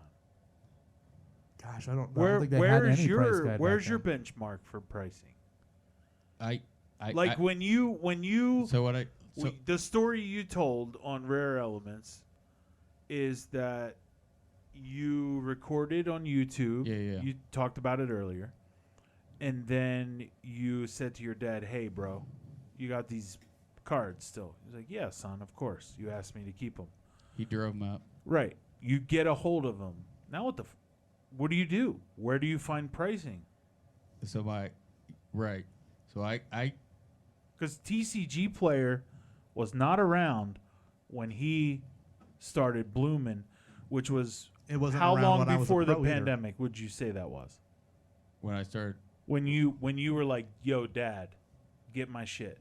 it would have been like a year and a half after. Oh, after. After, not before. Now you see. So, and I could tell you that there You used to see? be apps for Magic even 10 years ago. So I found my prices. Where you can dead get by- your trade so values and sell stuff, values. The stuff that like, Japanese Amazon. the stuff that I was selling like right at the beginning was so tight, like so sick, that like I found my prices out based on the offers that people were emailing me constantly. That's like So how- they were setting your price. well, they were like, "Will you please?" Because I mean, the shit that I had, like, And you slabbed it right away, or it was raw? it was raw when I got it from my dad, and then I sent it off. So for instance, So you sold it slabbed. sold a slab, yes. And would you say that at that time when you sold it slabbed, was Pokemon being slabbed? Oh yeah. Okay. I would say I would put myself in more of what they would put as called a slab flipper. Right. No, So that where like exists? I would buy That buy exists? a card No, that's just that's just a flipper. or have just a card That's just a and flipper. then just and I would put it in a slab just to flip it. Instead Oh, of trying no. to Yeah, but- instead of No, buying that- it raw and just selling it for a That's higher not a price. slab raw. flipper because that's actually like adding a step to like the life cycle of the card. That's You know, like people have made millions of dollars just by doing that alone. Yeah, but I it know they takes have. money to make money, Charles. yeah. I agree. And if you don't have $2 or $3 grand, a slab, a couple hundred cards, then you're not making money. but that's Yeah. what people are doing. When I So someone like when I started you know- getting stuff graded, when No Good Slab started, it was $150 for PSA, and everything sold.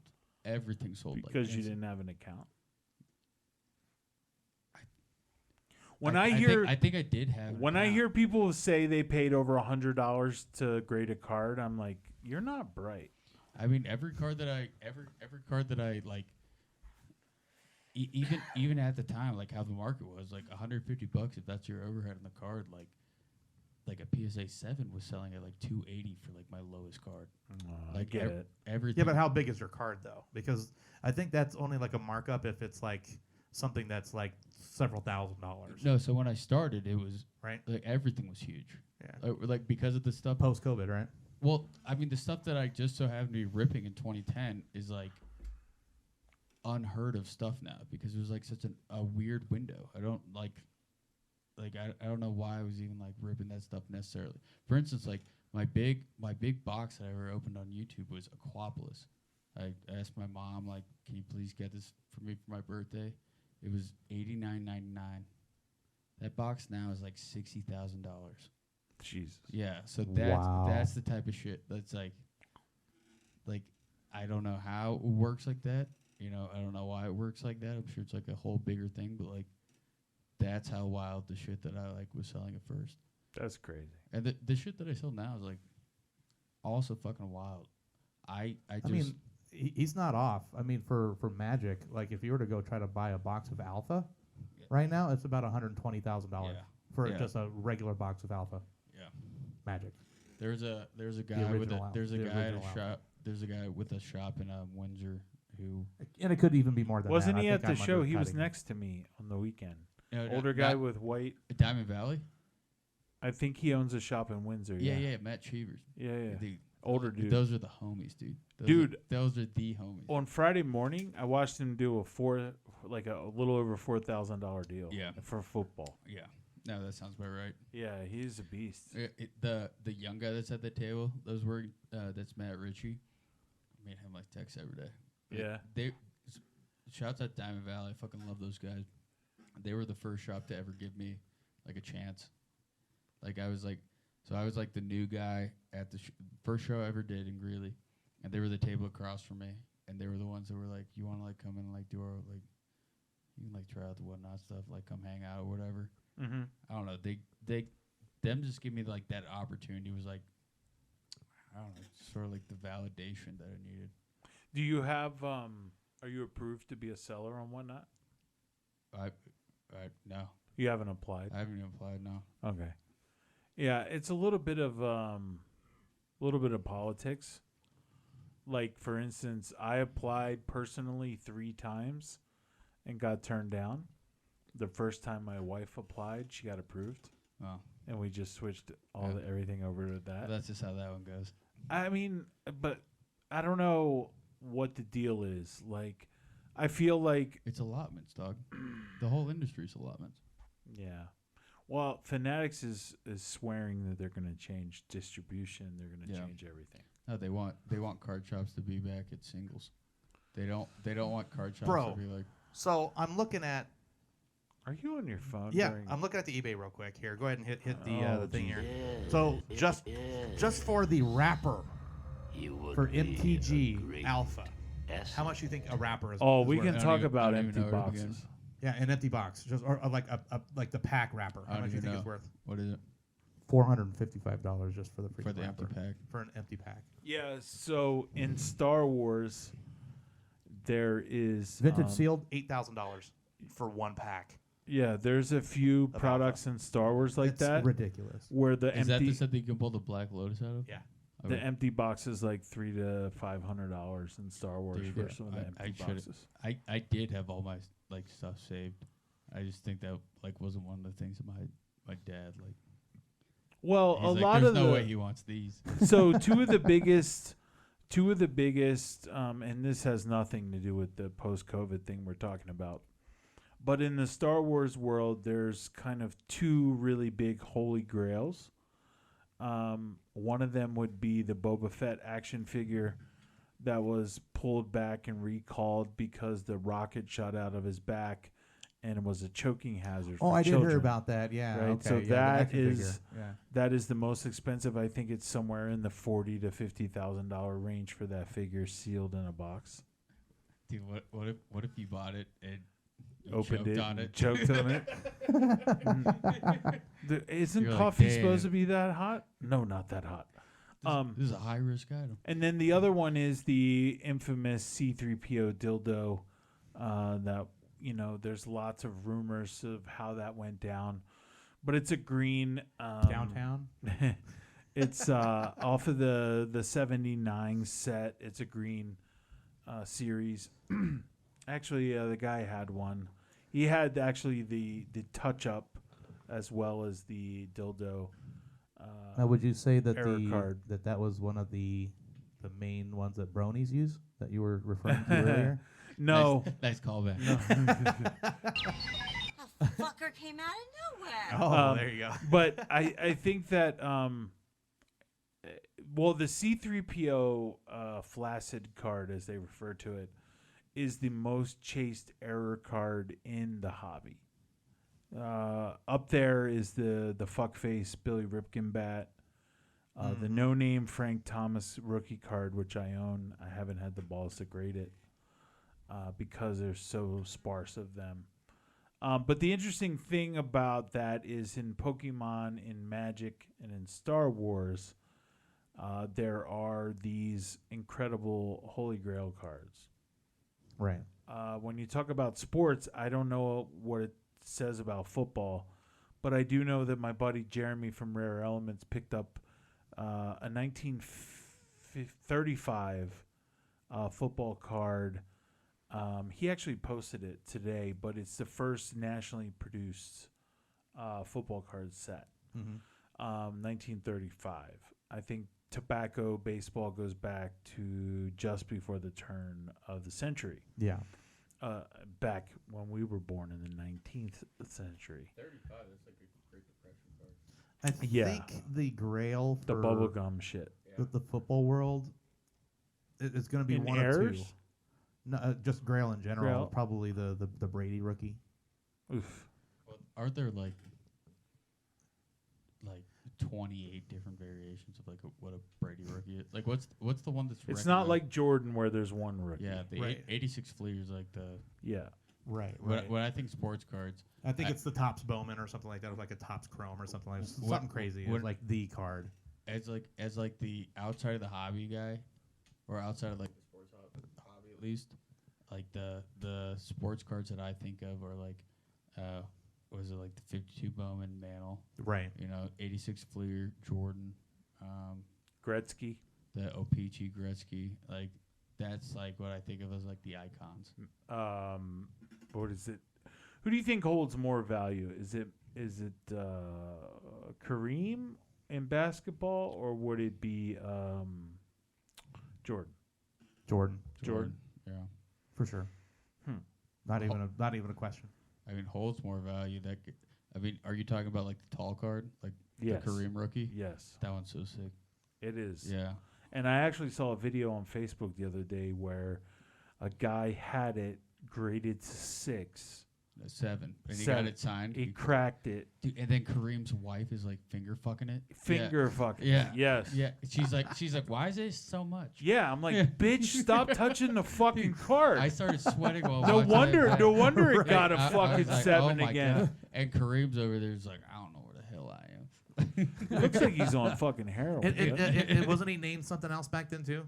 Yeah, he wasn't Kareem yet. He wasn't like, he became Oh, Muslim. we're gonna need more wax. Yeah, he had a different. He had What was a his different name on the card? Is I it- don't is it- know. is It it like was- All Sender? His name was Mo X. It was like some Like All Sender or something, isn't Yeah, it? it was like a African pretty name, normal yeah. name. Yeah.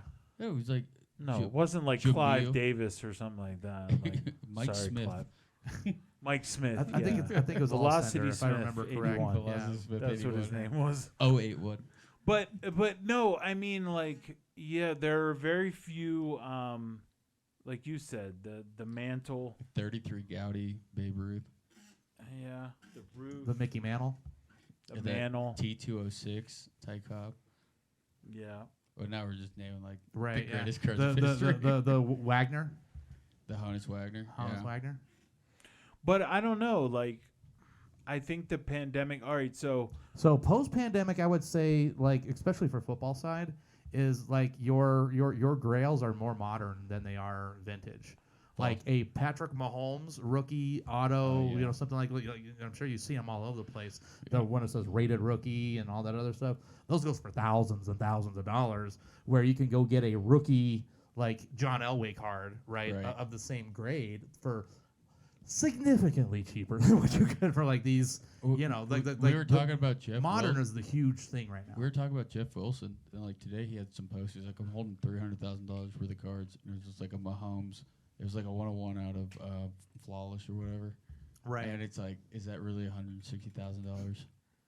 Like, I don't know. Where we can get like a vintage card of like what your favorite player back in the day for fraction on the dollar. yeah. Which is crazy. But then Raw. again, it's not it's Raw. not serialized. You get it raw. And it's But, not, but you know, that's- but but then you're marketing to the last stage consumer, which I think is like ideally what anyone wants. Like, I want the shit that I have is like tight enough that I want the person that's buying it. If somebody says like, I'm just gonna like keep this, do you I'm know like, what's wow, that so means a messed lot. up? And I think it was Jason that brought me into this the other day, is that there's no longer a one of one anymore, or there are multiple one of ones. Yeah. In sets now. Yeah. Oh, Like you you're have talking the- about like Star Wars high tech? Yeah, like you've got the Yeah. one of one cheetah, or you got the one of one leopard print, and you've got the one of one dinosaur, Yeah. and you've got the one of one rabbit poop or So, something. You know what I'm saying? It's like subcategories. Yeah. a tr- Like Wemby horizontal. So there's a one-on-one. difference between Like- one of one and a superfractor. right. A superfractor means there's only one that can all be. Mm-hmm. And then you have a generalized one of one for a print or a specialized thing. But then you have Panini in baseball, and I know you guys probably don't realize this, but Panini comes up with the stupidest shit, like President's Parallel. So you just have like JFK's profile black picture around the border. Or you Right. have giraffe print. Or you have, I mean, I think that's where this stupid taco fractor bullshit Yeah. came from. Elephant print. Yeah, elephant print. Yeah, it does. What? How does it look like an elephant? It doesn't. Yeah, it's It like doesn't. It's like Snake just skin. gray Yeah. tiger stripes. Reptile. They're like, it's an elephant. And I mean, I guess for Panini, they needed to create something that was their own, and I get that. But there's also like in baseball and in Star Wars, because they're both tops now, Fanatics products. A cracked ice, or what did I hear that guy refer to it as the other day? I forget. But he had a different name for cracked ice parallels. But at least they're trying to get better at their quality, but sometimes the parallels and the refractors take away from the card. The black and white ones, I think they call that the Singa or cyan. I don't know how to pronounce that French word. The sepia. Sepia. There Yeah. you go. Yeah. That's kind of like when this one guy said to me, he looked at the billboard and he said, "I've never seen the word rendevorous before." And I said, "Well, Rendezvous? that's French for rendezvous, but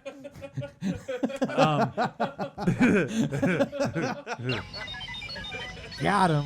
No, I'm not going to change my mind about that. but no, it's Bologna. just like I just wish that there would be some more unilateral kind of consciousness to the way that they're creating exclusivity to certain cards. There's a company, actually DC, and their production is based out of here, Denver, called Cardsmiths. And shout out to Cardsmiths, but they do a really good. Yeah, they do a really good product with Bob Ross, and they I know also what you're talking about. Dude, that was so sick. yeah, and they also have a product that's pretty subpar. Sorry for saying it, Cardsmiths, but Killer Clowns, great movie, a cult classic. The Killer Clowns from Outer Space. Yes, but the cards are subpar compared to what Bob Ross looked like. I know they have a lot of great licensing deals in the works, but you know, I think it's important for the small fries, and I consider Panini at this point with their legal battles. I mean, listen, my cousin worked for Vince McMahon. You don't end up out of a lawsuit with Vince in a good way or a bad way. You just end up fucked. Yeah. Whether you were employed by Vince or you're on the receiving end of a lawsuit or you're on the giving end of a lawsuit, I can tell you wholeheartedly you're fucked. Ask Jericho, ask Guerrero, ask Ray. Shout out to Ray. Shout out to my boy Bam Bam. I mean, it's just Panini will not survive this. Mark my words on this podcast. Within 2 years' time, you will not see Panini in football or baseball. Period. They're not making NBA. cards. Yeah. Maybe NBA. I mean, that might be They their have that only license play. still. Soccer will never go away for them. Basketball's not doing too hot right now. I mean, Panini is Panini older owns than Topps. So Panini owns the licensing for both NBA and NFL. But they're older Well, than Why Topps. they're all the same cards. Oh, that was like the legal battle in July, right? No, that's for the NFL. Just the NFL? It's just the NFL. Okay. And then Vince McMahon just sued him. So WWE is in a heated lawsuit with Panini. So you think Vince is going to be like the nail in the coffin with them? I do, because here's the thing, and I only know this because my cousin was a wrestler. Right. When you are a wrestler for Vince McMahon, he owns your air quotes gimmick. So if It's like a 360 deal. So if you're The Rock, he owned The Rock. Rock is one of the few people that walked away from WWE and was able to keep that image. Yeah. But he owns the publishing. It's like if you're a musician and you write a song, but you sell the rights to the song. Like He the owns the Beatles. likeness. Exactly. Kind of like what happened with NWA and Dr. Dre. Right. So from what my perception of what's going on is, With Suge Knight and Vince McMahon. Or yeah. whatever. My perception Eazy-E. of what happened Dr. Dre. was R.I.P. is the same thing Panini does in football and baseball and basketball. Right. Is Chris is a young senior rookie, and he's going to get drafted, and Panini knows it. So Panini sends him a check for $10,000 and says, sign these 10,000 stickers or 5,000 stickers or whatever they think his signature's worth to Panini. Right. Right? So they did this with the WWE wrestlers. But what they didn't do is tell Vince that they were doing it. So let's say you're, I don't know, CM Punk before he got fired. Right? Okay. And You know he's back, by the I way? thought he's coming back. yeah, whatever. he's back. It doesn't fucking matter. How the fuck do I know But that? pick a different wrestler. I don't know. But you're Jerry As of, Lawler, like, last week, right? CM Punk is you're, back, yeah. you're Jerry Lawler, and you haven't color commentated for years. But Panini, He wears is, a cowboy hat, right? yeah, Okay, yeah. Panini's gonna put you in the Legends insert on their set, right? For select or whatever, and they send you the stickers and they send you the money, but they didn't send Vince any money for using Jerry Lawler's name, even though Jerry owns his name. But they're putting out WWE Legends cards because he's a Hall of Famer. That means you have to pay Vince. So all of these cards that have been put out for whatever set amount of time, I don't know. I'm not going to go on record and saying I know all the details because I don't. But I know that's where it lies, is publishing. Publishing is different than licensing. Licensing says, I own Approachable Collectibles. I'm going to pair up with NoCo Slabs, and you can use my name on any of your advertising to say we're partners for a set price. That's licensing, because I have a bigger following than you. Why don't you just give me this card at less than comp, because I'll shout you out on my whatnot channel. You gonna play that game? Right? Or I own the... Hey, can you tell Chad to go fuck themselves? Right. Or I do the smart thing and I say I buy a patent or a trademark on Approachable Collectibles, and anybody that uses those two words in conjunction, adjacent to each other in a sentence, you need to fucking pay me. And that can happen. That's the world we live in. Yep. You can trademark NoCo Slabs together as syllables, and if anyone fucking uses that, they have to pay you a percentage. That's called publishing. That's different than licensing. So Vince owns both. If you're a wrestler, I own your fucking life. I pay you like I got paid as a chef, like he gets paid by the Red Cross as IT. No fucking difference. So any third party, Salvation Army. right? Yeah. I'm sorry, Salvation Army. It's different.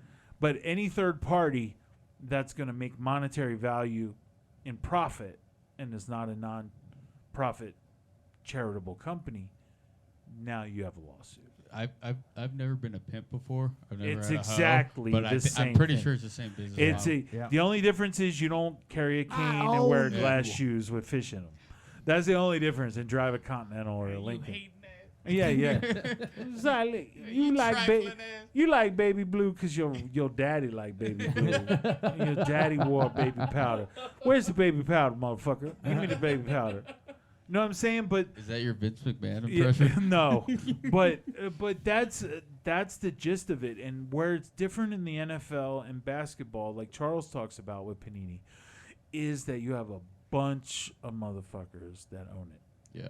Right, where you have 12 owners of the NFL conglomerate, collectively from a financial standpoint, who all have a point of view, and therefore it becomes a meeting of Congress or the House of Representatives, as opposed to one man who owns one company. Right.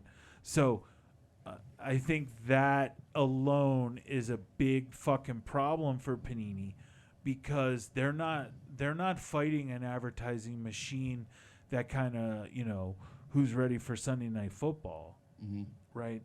But instead, you're battling someone that owns his own world, because it's a quote-unquote real/fake world, where the NFL and the NBA and hockey and Major League Baseball and soccer and all those things are real, licensed, sanctioned professional sports. WWE is sports entertainment. UFC is sports entertainment. But Dana White did the smart thing and said, Panini, let's sign some paperwork. Right? So Panini has the permission to do whatever, whenever. They have publishing and licensing with UFC.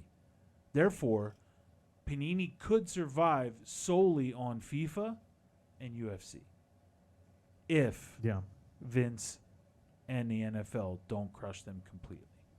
That's my humble opinion. Or Fanatic comes in and just takes them out. That sounds like a pretty educated opinion. Well, it's not that it's educated, but it's big business. Like if you're gonna take Gates, if Bill Gates is gonna go up against Jeff Bezos for the war of the richest man, Elon Musk is gonna fly in on a helicopter and go, "Suck my dick, motherfuckers!" You know what I mean? And that's what Topps is right now. Topps and Fanatics is Elon Musk. If you look at the world of rich and you want to make a parallel analogy, that's what's going on here. Fanatics is Walmart. Yes. Fanatics came into every town like Walmart. But their family of ownership is not as deep as Sam and his family. Right. Right? The Fanatics, a lot of people don't realize this. Fanatics is a Shark Tank startup. Guys, I didn't realize they that. went on Shark Tank and said, we own a distribution. We have a distribution company for hats, beanies, you name it. We have licensing with this, and this. They got Cuban on board for the NBA. I was gonna ask, started did Cuban take the action? Started with the Mavericks, and then it just moved into full licensing. And about 6 years ago, they had all 4 major sports plus soccer, right? And they were moving every bit of merchandise that they can, from thongs to porch gnomes to lawn jockeys to grills and grill covers, for every major sport, college and professional, for the last 6-8 years.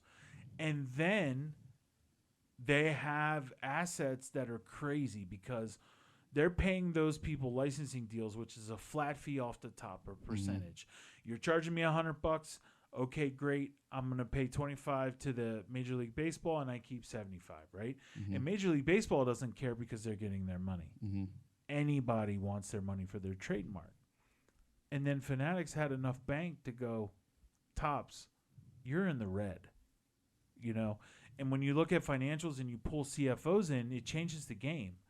And now you pull in eBay, and you pull in eBay, who has like this incredible selling web to the entire world. They also, bless you, they also keep the shipping, all eBay, Facebook Marketplace, when you do not buy local, all of these things keep the postal service flowing. I'm a Whatnot seller, and I can tell you, if it wasn't for Whatnot in the pandemic, Charles, I don't know if the United States Postal Service would have survived. Is that true? Like at one point, everything. There was like a couple months where they were talking. They were close. Yeah, really. And yeah, everything. Get rid of yeah. I mean, you still had Amazon out there. You still had eBay and stuff. True. like that. Right. So, No, I that's mean, like another reason why USPS was about to like be taken out. Because Amazon, Bezos didn't want anything to do with the Postal Service. They didn't want to do with their okay. union. Sorry, you're talking USPS. Okay. Yeah, I'm because talking about- You still have Yeah. FedEx. You still have all the other. But everything UPS is still fine. everything Yeah, we do UPS, and yeah. whatnot is through a third-party company called Shippo. And then Amazon's their own thing. Yeah. And Shippo runs through the United States Postal Service. And I go there during the week probably almost every morning if I do a stream. And I can tell you guys that bins, 6 foot wide, 4 foot tall bins of product are being full daily. And I can tell you 15 years ago, that was not happening, maybe during the holidays. So when we talk about the history of the modern hobby in this post-pandemic, as we wrap all this up for today in episode 1, I think it's important to realize that it's not just the hobby that it affected. It affected a wide span of other infrastructures in our daily society. For sure. Yeah. Trash. Just think about the amount of trash a breaker can go through. Like you talked about the other night with Brant, right? You guys were chilling at trade night and you're just ripping case after case of Pokemon. Yeah, big time. I see all the pictures. That's a lot of trash. Yeah. You know, and they're worried about turtles choking on straws and plastic bags here in Colorado. I just saw a news story today that said you will not be able to purchase as a distributor a plastic bag come January 1st. That's true. So my bag of T-shirt bags that I have in the garage of 5,000, it would be just as valuable as Sriracha is on eBay right now. Yeah. So It's I so mean, funny about the whole Sriracha thing. oh It's yeah, so yeah, stupid. we could get into that too. Yeah. But the pandemic created what is now a full-blown website or web-based marketplace, direct to consumer, right, as they call it on Shark Tank. Right. Before the pandemic, it existed for specialty products and definitely for certain things. But the pandemic created a couple things. It created a 40 to 45% inflation in online purchasing. Oh yeah. It created Because you couldn't go out. Right. It created what I call the food taxi of the modern world: Uber, DoorDash, Grubhub, and the likes. Now there's Uber Eats and all these other things, but and it all encompasses everything: the introvert, the collector, the hobbyist, the person who's scared of the outside world. If you're someone who maybe is into Japanese anime and you listen to some metal music and you hate the outside world and you disassociate with society, the pandemic created a very, very comfortable space for you where you felt embodied, because everyone out there in the good web, not the dark web, was embracing your hobby, right? Right. The hardcore gamer out there will spend 8 to 10 hours a day, right, gaming, and they're looking at this pandemic and they're like, hold my beer, like this and is we're what made about a for. year out. You know, that was a good 18 months. I call it 2 years. Yeah. 2020 to 2022 March, and now we're a little over a year. We're almost hitting a 2-year point, which will be in 24. And I just heard Chris next to me refer to a junk slab era. Yeah. That scares the piss out of me. Yeah. It almost makes me. You know why they call it drunk slab? Well, I can imagine. Well, on the sports side, I mean, mostly. Well, I'm talking Pokemon. Yeah, I mean, you're talking Pokemon, Yeah. right? But on the sports side of things, it was because during that during COVID, you know how bad PSA like got backed up. Yeah. They were Yeah, just yeah. slabbing, anything and everything. Like anything base. Like if it was like, let's say back in the day, with the rookie was what Luke People were dropping Luke like- Doncic, Lucas Doncic, whatever his name is. People were dropping like Luka Doncic, yeah. 10K on just like the Herbert base rookies. Right. Like slabbed up, like Like 9s crazy. and 10s. Yeah, Right, like yeah. wild stuff. Yeah, like wildfire. And then so what happened was because that was so profitable for people, right? The following year, they were doing it for all the main rookies of that year. Yeah. Right. So you had what was it? Herbert when everything was that year. What was the year after that? Trying to think. Josh Allen, I think maybe was like all the ones after that. Mac Jones. Mac Jones. Yeah. You got Mac Jones. You got Tua. No, I think they were all the same. Anyways, but you see where I'm getting at, right? Is that they would just start sending out even base of those cards. Those cards are now, I don't want to say worthless, but they're not what a parallel would be in the same card. You can't sell them. No, they don't sell because they're just base cards. They don't want base. Why would I want that? I think during the pandemic, and then they did it the same. The thing is that it went the year after, and they would send all the rookies. Yeah, I mean, waiting for the boom to tick back up. Wander Franco, but that was a whole different. And story. because the market has slowly started to decline again, especially for the sports card side of things, is that now that's why they have dollar slab boxes now. Yeah, I don't have one, but.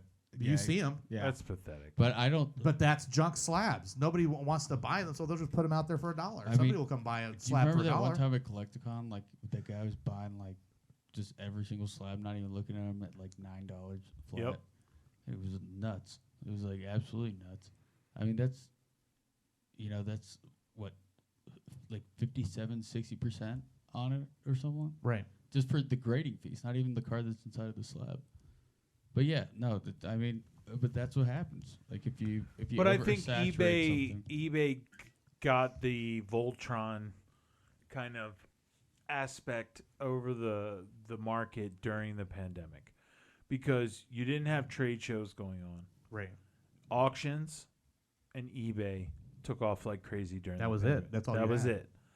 Or online shopping with Golden, Amazon. Jeff Golden took off massively during the pandemic because everyone was home watching his auctions, right?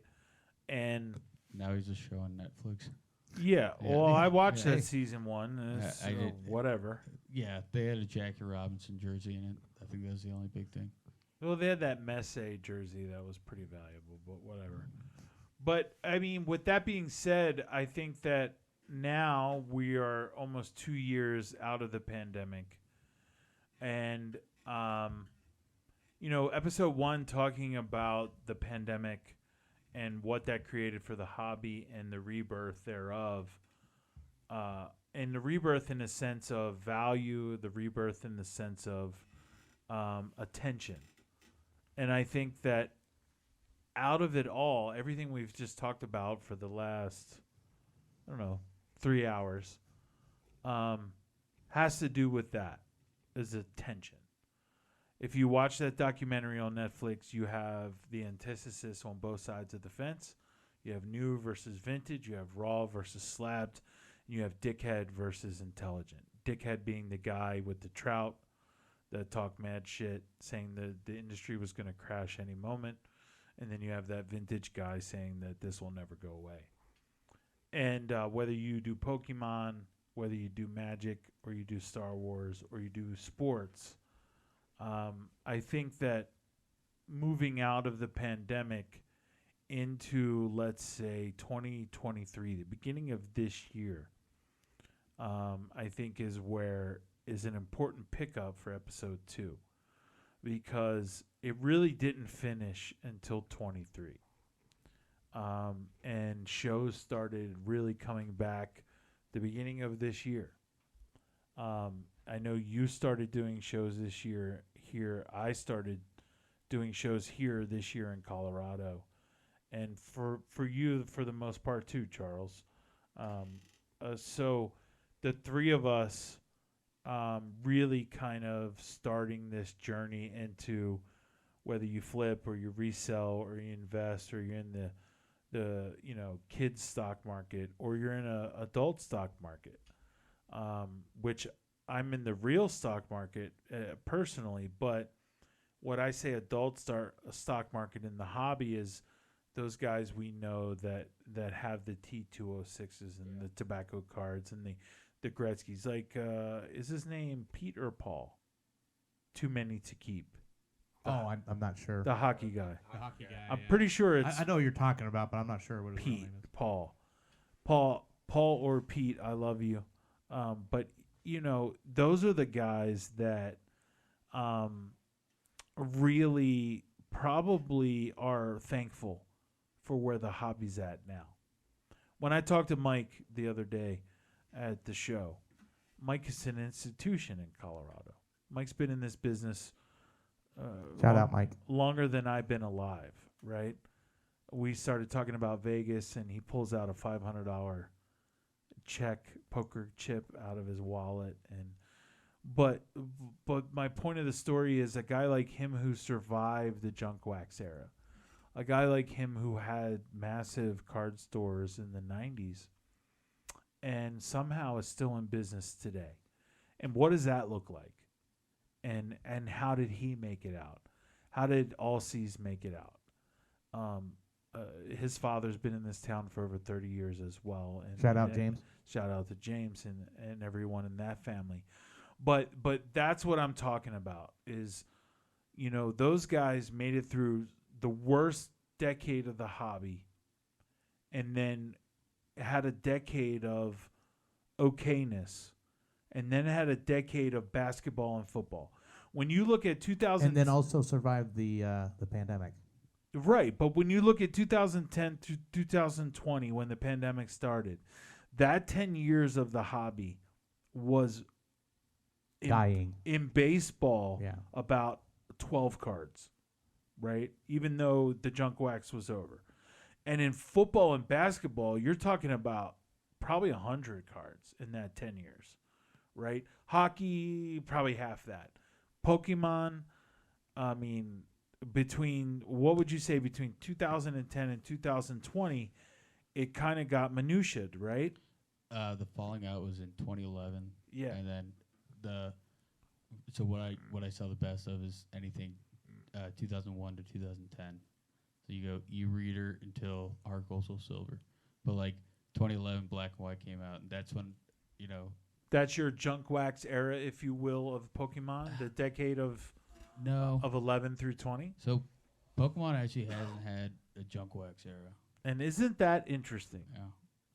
And we need to talk about that in episode 2 too.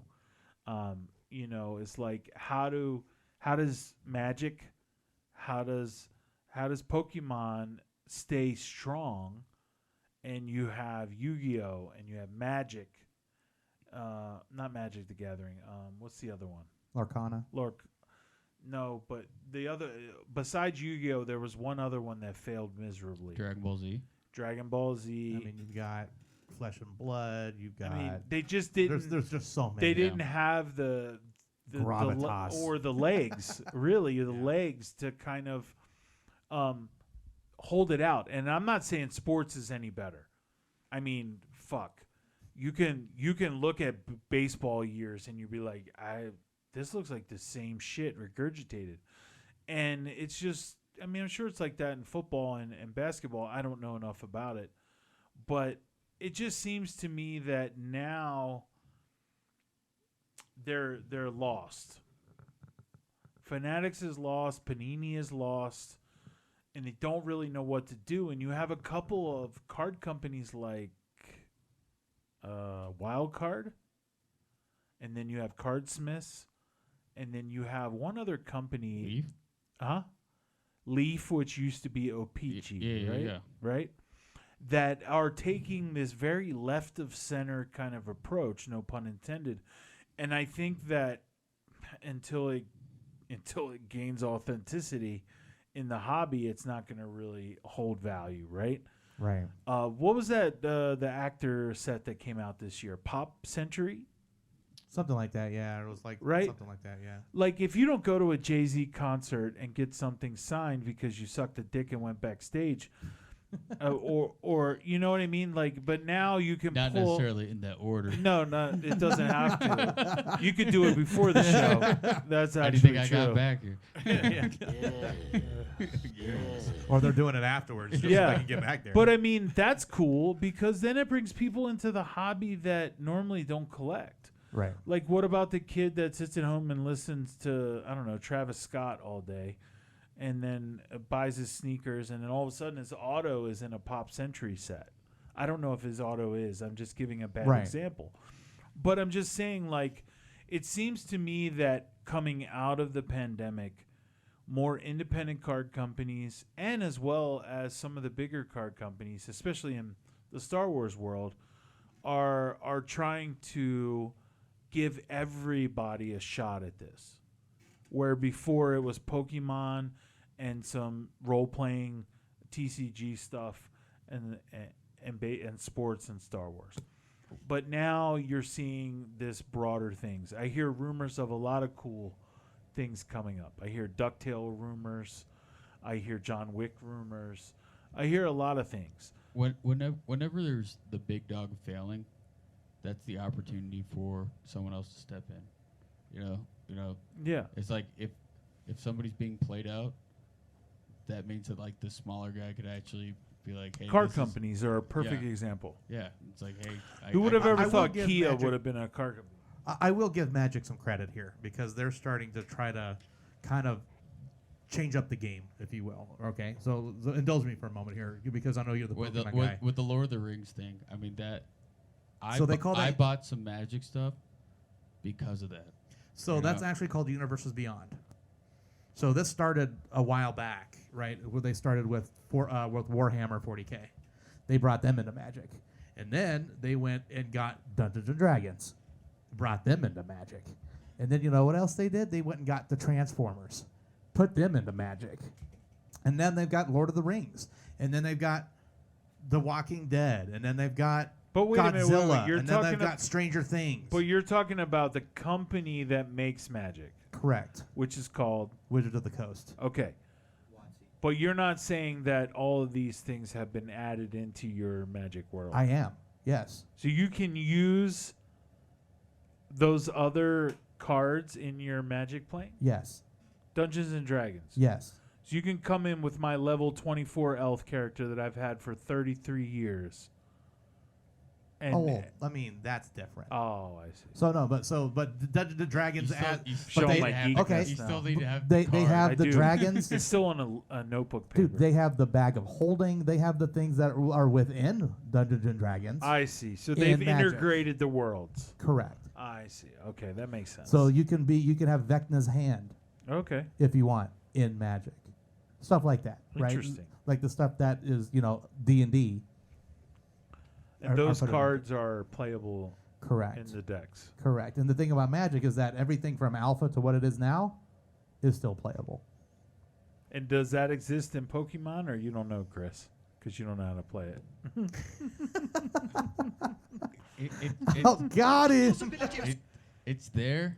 It's there, but... you gotta give me a ride. I'm way too big to the drive how to you the play the devil's game house. isn't trend-based, you know? Wow. It doesn't matter if the market's up or down; they're going to be playing either way. Right.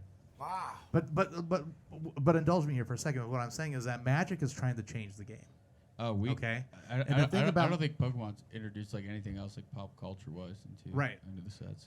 So what Magic is doing is the reason why they're changing it up a little bit is because it's getting a little stale, right? My grandma. It's still a TCG. You can still play it, but they're trying to spice it up a little bit. Right, bring in other collectors into the game. Number one, but to bring collectors in as well, just not just players. That's what got me back in. To be completely fucking honest, was I'm like, hey, Lord of the Rings, sign my ass up. I want to go try to pull the One Ring.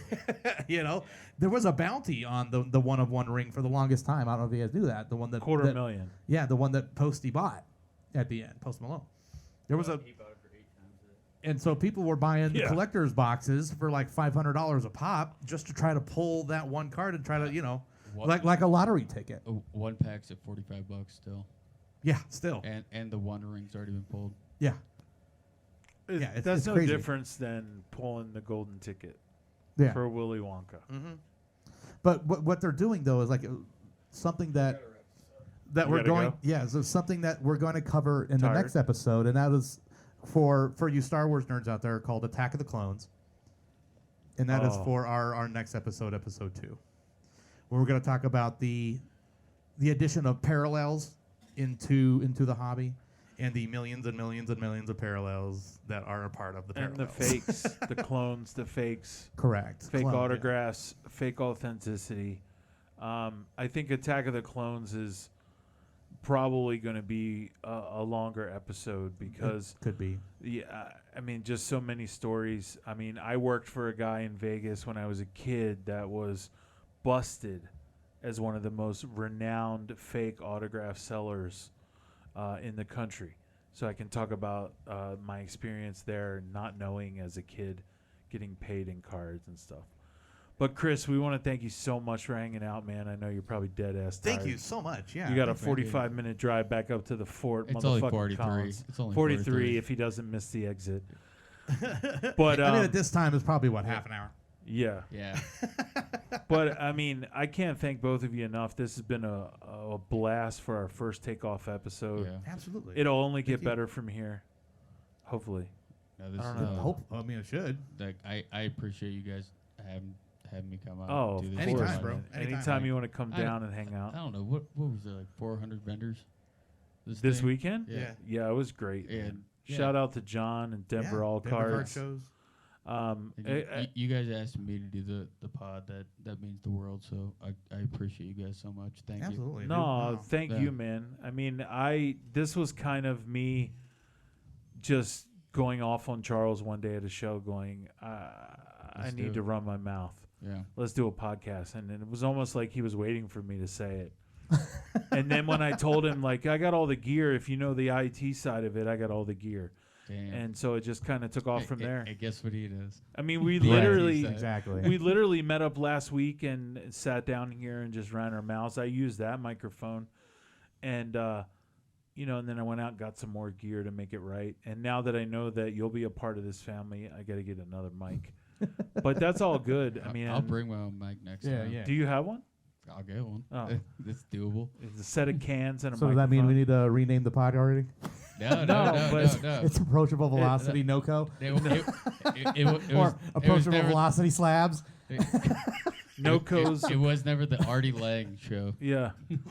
Hey, Hey, I gotta say, if you've never seen the YouTube video about Artie, so if you don't know who Artie Lang is, I'll give you a quick story. He is a comedian and was on the Stern Show for a while. But this man was so addicted to cocaine and heroin that he smashed up some heroin with a salt shaker in a hotel room. Mhm. And he was so high that he broke the glass salt shaker while breaking up the cocaine or the heroin, and then he snorted it. And he snorted glass. He snorted his own nose. Yeah, and then he Yeah, had to pretty much. have He seriously. Yeah. he had to have reconstructive surgery, and he looks weird. He looks Yeah. worse than Michael Jackson. Yeah. Wow. But and that's a statement. But nonetheless, without the fentanyl, probably. Well, maybe not. But anyway, where were we going with that? I don't know. But Artie Lang. thank you anyway. Oh, yeah. Our version of Artie, our Hey Now, Chris in the house. And to answer your question, Charles, I think it should be called NOCO is approaching velocity. Ah, yeah. We're approaching velocity. Right.